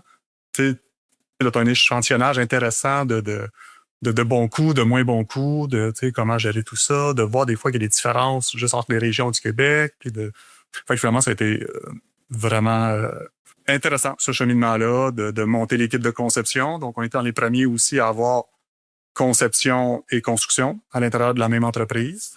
Parce que, tu vois, après 3 ans, en 2008, j'ai monté l'équipe de conception parce que j'étais tanné des les gens arrivaient avec des plans, ça ne fitait pas partout dans le budget, ou ça ne fitait pas sur le terrain, ou c'était pas écologique. Là, c'est comme, hey, je veux une maison écologique, puis gars, on m'a dessiné ça. C'est comme, moi, maintenant, il faudrait changer les fenêtres, mais là, on ne mettrait pas un porte patio dans la salle de bain. Fait que, OK, il faudrait changer la salle de bain, tu sais. Puis là, t'es comme, OK, on est en train de tout changer le plan, là. Fait que, ça fait comme, OK, j'étais tanné de rénover des plans, puis là, t'es obligé d'expliquer ça au concepteur, mais là, il est pas content. Parce que tu changes les choses, ainsi de suite. C'est comme, moi, le client, voici sa demande, tu sais, c'est pas. Fait que là, j'ai commencé à être bien plus simple de le faire nous-mêmes à l'interne. Fait que c'est là qu'on a monté l'équipe de conception. Donc, fait que c'est ça, fait d'avoir pu faire autant de formations, de plans de construction, ce bagage-là est devenu vraiment intéressant. Donc, à travers les années, de côtoyer justement plein de... Mais c'est-tu vrai que ça a simplifié les projets d'avoir une approche verticale, c'est-à-dire tu fais la conception et la création des projets? Oui, parce que c'est de la formation continue pour tout le monde. Il y a des concepteurs que je connais qui font des détails, mettons, pas cool, en tout cas, mais depuis 20 ans. Puis, tu as l'entrepreneur qui chiale sur le détail depuis 20 ans. Mais l'entrepreneur, vu qu'il n'y a pas de lien entre les deux. Quand tu as un bureau, là, puis d'un côté, tu as des concepteurs, puis dos à eux, mettons, tu as les chargés de projet, l'estimateur, c'est comme, hey, ce détail-là, tu te reviens de bord, puis tu parles au concepteur. Pourquoi tu as dessiné ça de même, et ainsi de suite? C'est quoi? C'est une demande du client, c'est bien compliqué ici. Ah, ben je l'ai dessiné de même parce que je pensais que c'était ça. Non, non, attends, hey, ça va être compliqué à faire sur le chantier. Hier, on pourrait le faire, tu sais. Fait que c'est là que. Puis autant des fois, c'est comme, hey, c'est bien compliqué ce détail-là. C'est comme moi, mais tu sais, le designer, fait comme moi, non, mais attends, moi, c'est ça que je veux que ça donne comme look. Fait que je le sais que c'est compliqué. Mais on veut ça, tu sais. Fait que là, au moins, le chargé de projet, il passe pas tout son temps de gestion à faire comment, maudit détail, tu sais. C'est comme, OK, j'ai l'explication derrière. T'sais. C'est pour ça que moi, j'aime travailler avec des designers. T'sais, moi, je suis moins design dans la vie. Quand on parle de couleurs dessus, mon cerveau est plus rationnel. Moi, j'aime optimiser, peaufiner, simplifier. Mais à force de travailler avec des architectes, des concepteurs, des designers, j'ai appris tellement de choses. Fait que c'est là aussi que c'est un peu une relation de couple. Au lieu de, OK, on chicane un l'autre puis on achète chacun, c'est comme, OK, explique-moi ton désir. OK, voici le besoin. Ce qu'on veut faire. Puis là, on peut se mettre, au lieu de se mettre face à face, puis de se chicaner, on peut se mettre côte à côte, puis OK, comment on fait pour trouver justement une solution à ce problème-là. Tu as transféré ton entreprise à tes employés. Comment ça s'est passé, ça? Ça a été un processus émotionnellement chargé, honnêtement. C'est venu justement en 2017, en 2019, je fais une formation pour justement planifier un peu, peut-être comme réorientation, en tout cas, je me questionnais justement sur les étapes, puis il y avait certaines choses qui m'intéressaient, justement, d'accompagner des promoteurs. Je donnais de plus en plus de formations professionnelles, puis j'avais de la demande d'entrepreneurs qui étaient comme, hey, viens m'aider, Benoît, tu sais, puis là. Mais de l'autre côté, c'est comme, OK, oui, je peux t'accompagner, mais là, t'es comme, moi, mais attends, là, tu sais, je vais devenir un compétiteur ou t'es un compétiteur, tu sais, fait que j'ai pas le goût de te partager mes chiffres, puis, tu sais, fait que cette crainte-là, un peu, là, tu sais, du domaine. Puis, c'est sûr qu'on est rendu à 35 employés à ce moment-là, fait que ça prenait beaucoup de place. Les formations, là, on était vraiment dans la grosse croissance de plus en plus. Fait peut-être 50 jours de formation par année. 2 enfants, un désir d'accompagner justement des projets de plus grosse ampleur que de la maison unifamiliale. Fait que là, j'ai comme, OK, juste la formation devenait quasiment une job à temps plein. La consultation aussi. Gérer une entreprise de 35 employés, c'est une autre chose. Puis une autre chose qui me faisait de la peine, c'est que, tu sais, on se faisait, mettons, 500 demandes par année. On en filtrait beaucoup parce que soit les budgets étaient pas réalistes, les échéanciers, ou, tu sais, finalement, les gens étaient comme, ah, ben non, t'es bien mieux d'acheter une maison que d'en faire construire une nouvelle, tu sais, ça va être plus économique. Ou t'es mieux de rénover chez vous que d'acheter une maison neuve. Puis souvent, les gens étaient comme, ah, cool, hey, c'est une super bonne idée, Benoît. Hey, j'avais pas pensé à ça, que, tu sais, ma maison pouvait devenir une maison saine, pouvait devenir une maison écologique. J'étais sûr qu'il fallait que je construise. T'sais. OK, cool. OK, bon, oui. C'est quoi les prochaines étapes? Qu'est-ce qu'on fait pour planifier la rénovation? Puis là, j'ai comme, OK, ben attends, je vais te transférer d'autres références. C'est comme, tu sais, nous, on fait surtout de la construction neuve. Fait tu sais, c'était plate de, tu crées un lien, t'enseignes la personne, puis c'est comme, OK, ben, tu sais, je t'enligne vers, tu sais, ce que tu as besoin, mais c'est pas ce que nous, on fait. Fait que de laisser tomber ces gens-là. T'sais. Fait que ça l'a comme motivé, justement, de vouloir être plus indépendant, puis de pas juste faire de la maison neuve, puis de pas juste faire de la maison unifamiliale neuve, parce que comme il y a tellement de types de projets. L'équipe était rendue aussi à un niveau de maturité qui avait le goût de prendre la place. Fait que c'est ça. Fait que ça s'est fait. Mais c'est sûr que c'est un cheminement interne impressionnant, là, parce que tu sais, quand tu parles de ton idée de OK, je voudrais transférer, ainsi de suite, puis les gens, c'est comme, non, Benoît, tu peux pas vendre ton bébé, tu peux pas transférer ton bébé. C'est là qu'il dit de même. Je veux dire, ça a l'air irrespectueux, ça a l'air inconcevable de vendre son bébé. T'sais. Puis dans une formation de business, justement, qui enseignait les 10 étapes d'une entreprise, qu'une entreprise, c'est un peu comme les étapes de vie. T'sais, dans le fond, tu as la naissance, que là, les premières années d'une business, les parents, les fondateurs, l'entreprise, je veux dire, siphonne, elle est pas autonome et tout. Elle fait plus de mal que de bien, là, tu sais. C'est comme, elle a besoin de beaucoup d'amour puis d'énergie, d'argent. Après ça arrive l'enfance. OK, comment est-ce qu'on cherche, ainsi de suite. Puis éventuellement, justement, il y a l'adolescence. Donc, l'adolescence, comme vous connaissez les adolescents, tu sais, c'est comme, on rejette un peu l'autorité, ainsi de suite. C'est comme, hey, je veux faire ma place, je veux faire ci, tu sais. Puis dans cette étape-là, souvent, justement, le fondateur va soit prendre un rôle beaucoup plus faible pour laisser de la place. Parce que c'est sûr que moi, j'avais certains directeurs qui trouvaient ça dur, des fois, d'être dans l'ombre de Benoît Lavigueur. Parce que quand tu donnes les formations, tu as les reportages télé, ainsi de suite. Puis c'est plate, mais il y a un côté encore, je sais pas si misogyne est le bon terme, là, mais il y a encore beaucoup de stéréotypes que les femmes ont moins leur place dans le domaine du bâtiment. Moi, j'avais une chargée de projet en conception, super efficace, super organisée, ainsi de suite. Mais des fois, quelqu'un appelait, c'est comme, non, je vais parler à Benoît. J'étais comme, dit, oui, mais Benoît va transférer votre question à moi, tu sais. C'est comme, non, moi, je vais parler à Benoît, tu sais. Puis là, tu sais, mais c'est plate, tu sais, pour ces personnes-là, de faire comme, hey, t'es obligé de, tu sais, passer. Puis là, tu sais, des fois, elle me demande quand même, Benoît, j'ai telle personne, là, je sais que tu vas dire de me parler à moi, mais faut qu'il l'entende de ta bouche. Puis c'était plate parce que, tu sais, elle était super efficace, tu sais, c'est une ingénieure, mais tu sais, elle était dans la vingtaine, elle avait l'air jeune. Fait que c'est sûr que, tu sais, des fois, tu pognes un homme de 50, 60 ans, qui est moindrement ouvert, c'est comme non, c'est pas vrai que la petite fille va m'aider dans le projet. Fait que là, moi, un de mes rôles, c'était comme OK, de vanter. T'sais. Je me souviens d'une cliente en particulier, là, elle était comme hey Benoît, non, moi, je sais que t'as une bonne équipe, là, mais moi, j'ai suivi les formations avec toi, là, si je veux que ce soit toi absolument qui m'accompagne et tout. Puis elle démordait pas. Puis à un moment donné, j'étais comme OK, ben, je peux le faire. Parce que je disais non, mais tu sais, elle revenait toi à la charge et tout. Puis en tout cas, j'étais comme, OK, je peux le faire. Mais t'es consciente que je suis beaucoup moins organisé que ma chargée de projet. Je suis moins efficace qu'elle. Donc, ton projet va être beaucoup plus long. Ça va être beaucoup plus chaotique parce que, tu sais, mon horaire, il est super loadé, ainsi de suite. Puis, tu sais, ça se peut que j'oublie des courriels, quoi que ce soit. Fait tu sais, voici tous les désavantages de, tu sais, c'est comme pas pour rien qu'elle est là dans l'équipe, tu sais. C'est parce qu'elle est meilleure que moi pour faire ce travail-là. T'sais. Fait que ça a appelé tout ça, c'est comme, OK, si t'es prêt à retarder ton projet, est-ce que ça coûte plus cher de gestion, que ça soit plus compliqué? Ben là, je peux t'accompagner, mais tu comprends que... Fait que là, t'es comme, OK, tu sais, donc, OK, tu sais, mais... Fait que c'est sûr que quand t'as des employés comme ça, ben... Puis moi, j'avais le goût de faire d'autres choses. Fait que c'est là que le transfert, justement, s'est fait. Fait que les autres, ils ont continué par la suite. Fait que, au lieu de dire, OK, j'ai vendu ou transféré, j'ai pas laissé tomber mon bébé, c'est plus de dire, OK, non, Benoît était devenu un adolescent prête à voler de ses propres ailes. Quand j'ai compris ça, là, ça fait comme, OK, je suis en paix avec ça. C'est comme, hey, wow, combien d'entrepreneurs peuvent, tu sais, avoir créé l'entreprise, qui s'est distingué, qui a gagné des prix, ainsi de suite, qui a fait des changements dans le domaine, tu sais, qui a un impact social. Puis en plus, tu sais, qui est devenu pérenne, justement, par la suite.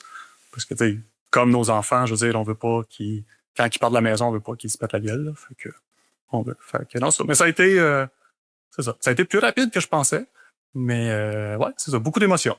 C'est une grosse transition, honnêtement. Tu parlais d'émotions, tu parlais d'écoute, des besoins et tout, là, justement, pendant le processus de transfert puis de résistance au changement.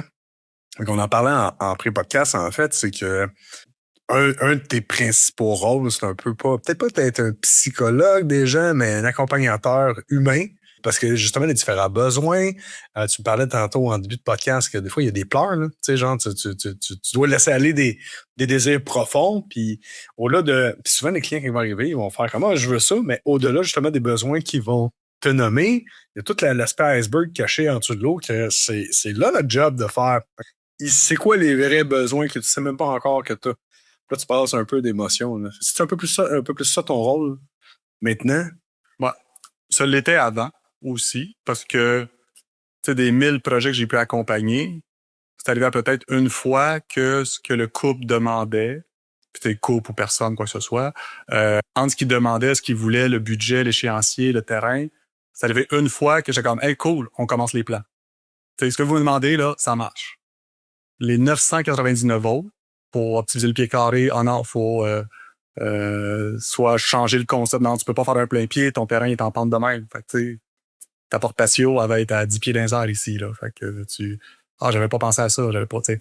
Oh, puis ça marche pas avec la réglementation municipale, tu sais. Fait qu'il y a beaucoup d'éléments.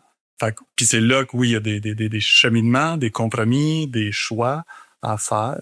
Mais, puis tu sais, maintenant, je l'annonce aux gens, j'ai comme, tu sais, je veux dire, plus de la majorité de mes clients que j'accompagne, entre ce qu'ils me demandent au début puis ce qu'on fait comme projet, tu sais, c'est différent. Puis c'est pas négatif. Parce qu'il y a beaucoup de gens, des fois, que j'aimais ça quand je retourne, mettons, 2 ans, 3 ans plus tard, tu sais, je ressortais leur première description. C'est comme, hey, vous souvenez-vous ce que vous m'aviez demandé? Puis tout le temps, ils m'ont dit, il y a une chance qu'on n'a pas fait ça. Non, c'était pas adapté à notre réalité, c'était pas, hey, j'avais pas pensé à tel détail. Parce que il y a beaucoup de croyances limitantes dans le domaine de l'habitation.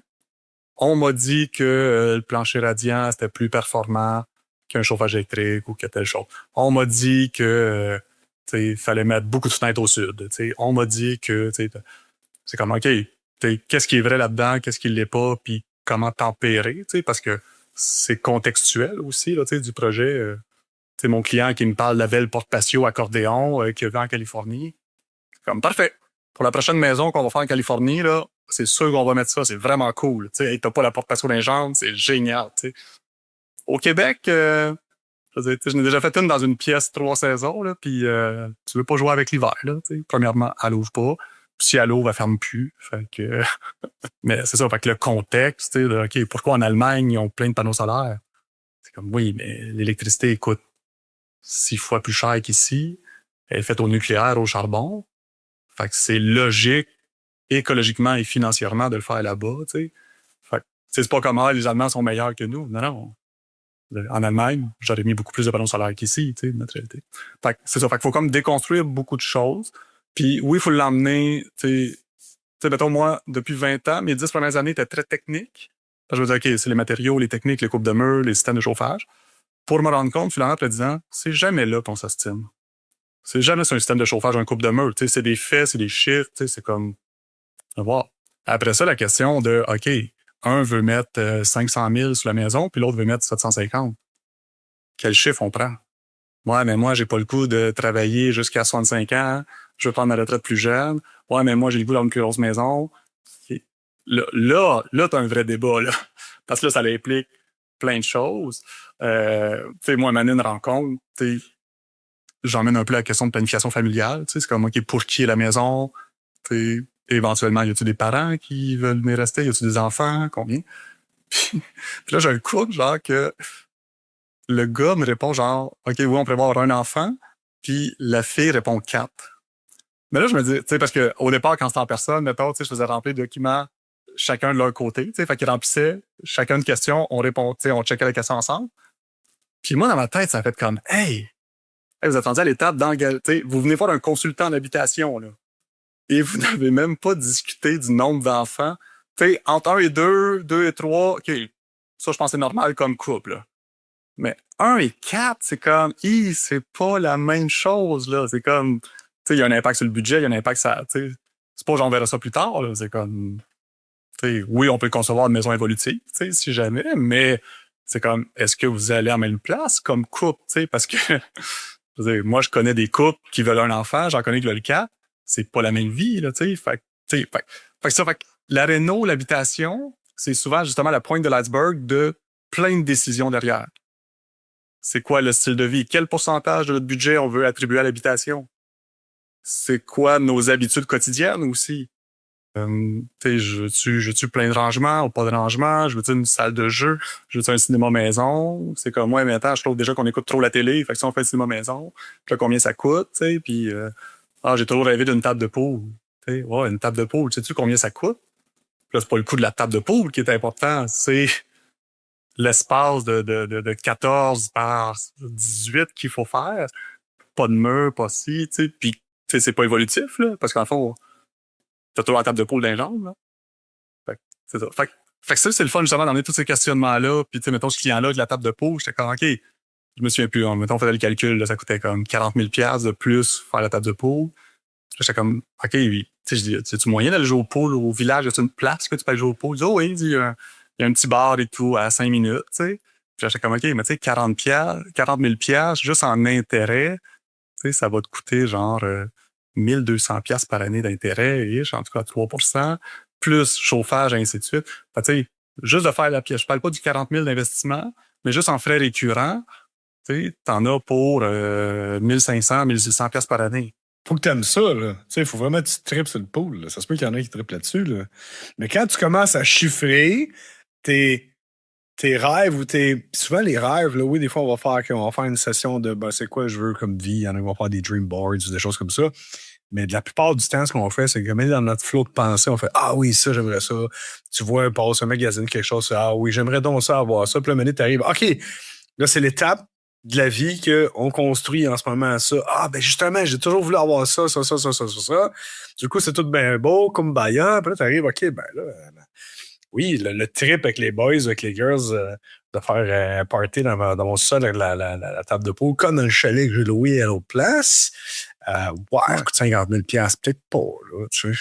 Et les frais récurrents, puis, tu sais, j'en connais bien des maisons avec des tables de pool que finalement, ça devient une table de pliage de linge, là, parce que toujours la pile de linge dessus, à plier, tu sais. Fait que même quand tu veux jouer, t'as comme 20 minutes de... Ça vient décorver, là, le pool, là. Ouais, fait que c'est d'emmener, tu sais, un autre client particulier, tu sais, il m'appelle, c'est comment, nous, c'est un projet de retraite, la santé, c'est important, puis tu sais, pour être en santé, ben la natation, c'est vraiment une belle façon, donc on veut une piscine intérieure. Quelques années, mais c'était comme, OK, j'étais comme, OK, c'est quoi le budget, tu sais. On a fait 2 maisons, des piscines intérieures, c'était là parce que c'était un couple d'ingénieurs, c'était comme, connaissez-vous ça, les piscines intérieures, tu sais, parce que nous, on cherche un entrepreneur qui connaît les piscines intérieures, tu sais. Je suis comme, oui, on a déjà fait 2 projets avec des piscines intérieures, fait qu'on toute la mécanique et tout, le diatron, puis en tout cas, comment ça marche aussi. OK, parfait, on commence, tu sais. Puis là, c'est comme, OK, ben c'est quoi votre budget de maison? Tu sais, votre projet, tu sais, c'est comme, là, mettons 250 000, tu sais. Okay. Puis là, je suis comme, OK, ça, c'est le budget pour la piscine. Donc, le budget pour la maison, c'est quoi? Je me doutais, tu sais. Ils ont pas aimé ma question, mais tu sais, elle était posée d'une façon, tu sais. Mais j'ai comme, attends, c'est comme, juste l'espace, tu sais. Parce qu'en fond, faire une piscine intérieure, c'est 2 maisons, là. Tu sais, c'est même une grosse maison pour la piscine, plus tout le système de mécanique et tout, plus le coût de la piscine. Puis là, comme, ça coûte bien cher, voyons donc, c'est pas d'allure et tout. Tu sais, fait que là, creuse, tu sais, OK. Fait qu'au lieu de péter la balloune, c'est comme, OK, ben c'est quoi le besoin derrière, tu sais? OK, ben nous, on aime ça se baigner. OK, tu sais, OK, ben de se baigner, tu sais, il y a plusieurs façons de se baigner autre qu'une piscine intérieure. Est-ce qu'on peut avoir un spa, une piscine, on peut-tu, tu sais? Fait que c'est justement de se ramener toutes ces questions-là avant, parce que c'est ça, c'est beaucoup d'argent, c'est beaucoup, puis après ça, c'est l'entretien. Parce que j'étais comme, hey, savez-vous, c'est quoi entretenir une piscine intérieure? Tu sais, les frais récurrents, le temps, et ainsi de suite. Donc, puis moi, c'est pour ça que j'aime beaucoup partir avec mes clients de, tu sais, mettons, j'ai une liste de 15 valeurs, puis je dis, OK, c'est quoi, mettez-les en note de priorité. Tu sais, le design, mettons, le faible entretien, l'économie d'énergie, là, tu sais. Puis, tu sais, mettons, eux, tu sais, les 2 qui m'avaient mis, je pense, c'était l'efficacité énergétique, diminution des coûts puis faible entretien. Je suis comme, OK, mais là, vous êtes conscient que ça, c'est vos 3 priorités, mais que la piscine intérieure, tu sais, contrevient, tu sais, est à l'extrême. C'est fou comme c'est un exercice, justement, de croissance personnelle ou d'éveil à ses besoins, à ses désirs, puis les arrimer avec quelque chose de tangible dans la vraie vie, là. Ça doit tellement brasser d'émotions, là. Ouais. C'est pour ça que moi, depuis 10 ans, tu sais, je continue à me former techniquement parce que je veux me maintenir à jour. Mais je suis beaucoup plus de formation en communication, en psychologie. Parce que moi, c'est arrivé, là, tu sais, le couple, là, 1 enfant, 4 enfants, je me sentais petit à ce moment-là, là. Parce que là, je sentais le malaise, là. Puis là, ils sont comme, on n'aura pas cette discussion-là devant Benoît, mais il faut l'avoir un peu parce que j'aime accompagner les gens en transition, tu sais. Fait que je me suis rendu compte que finalement, je suis plus passionné d'aider les gens puis de les accompagner dans leur transition que par le bâtiment. Mais que le bâtiment est un bel accessoire de développement personnel, de réflexion, parce que ça l'emmène, tu sais.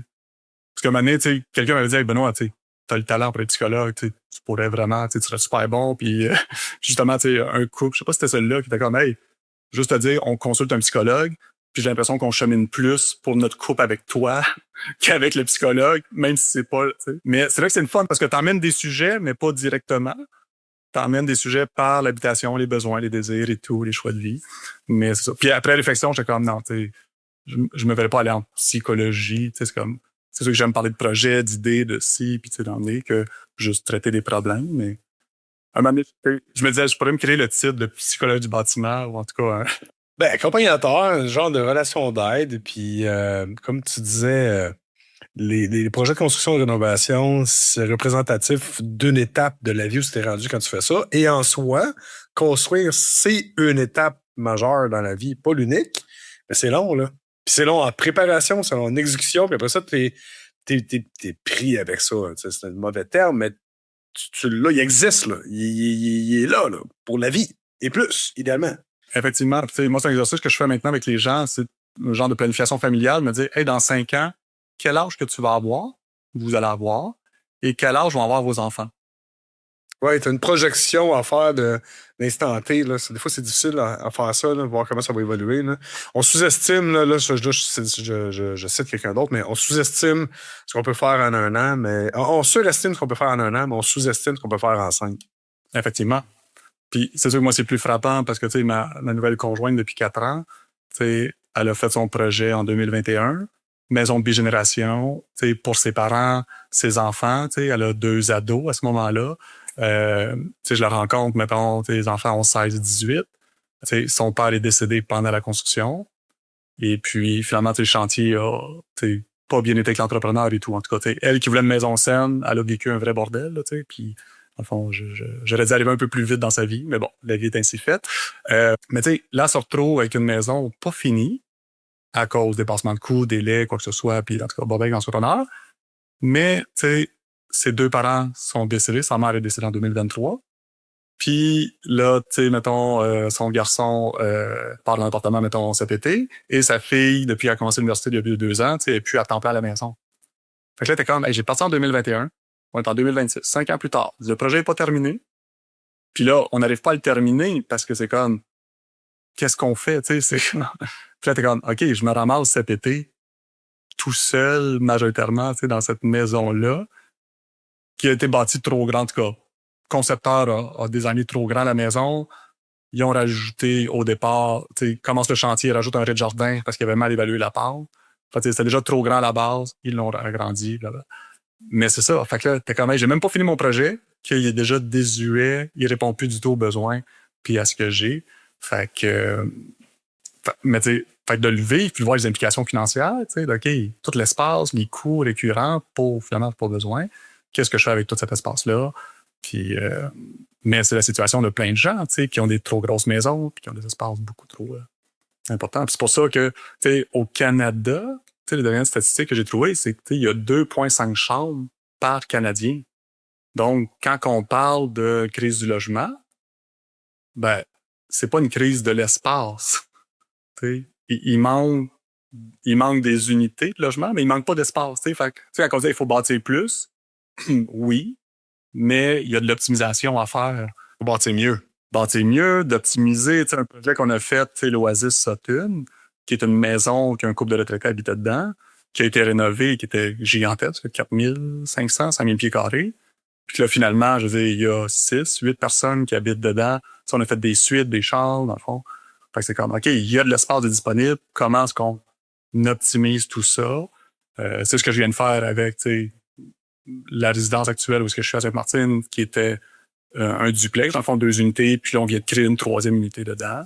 Fait que, il y a de l'optimisation possible à faire. Fait que, c'est ça. Fait que, oui, on peut construire, mais il y a beaucoup d'optimisation. Fait que, c'est pour ça que moi, le bâtiment du futur, c'est un bâtiment qui est flexible, qui est évolutif, qui peut combler les besoins, tu sais, d'une famille quand elle est là.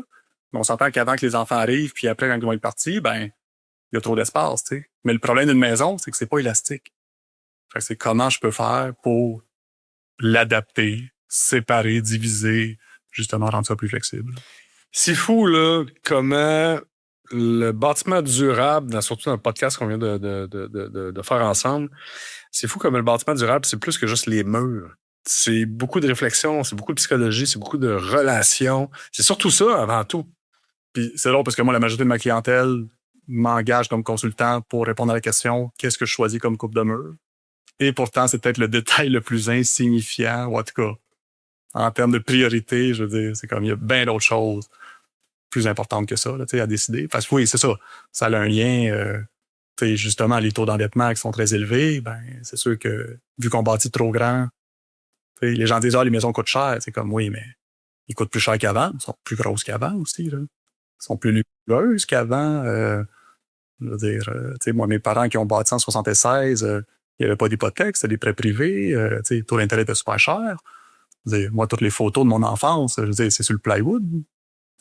Le plancher est arrivé plus tard dans la vie de la maison. Puis, ce côté-là évolutif qu'on a oublié, tu dis à quelqu'un aujourd'hui de « Hey, on pourrait mettre le plancher plus tard. » Ben voyons donc, ça n'a pas d'allure.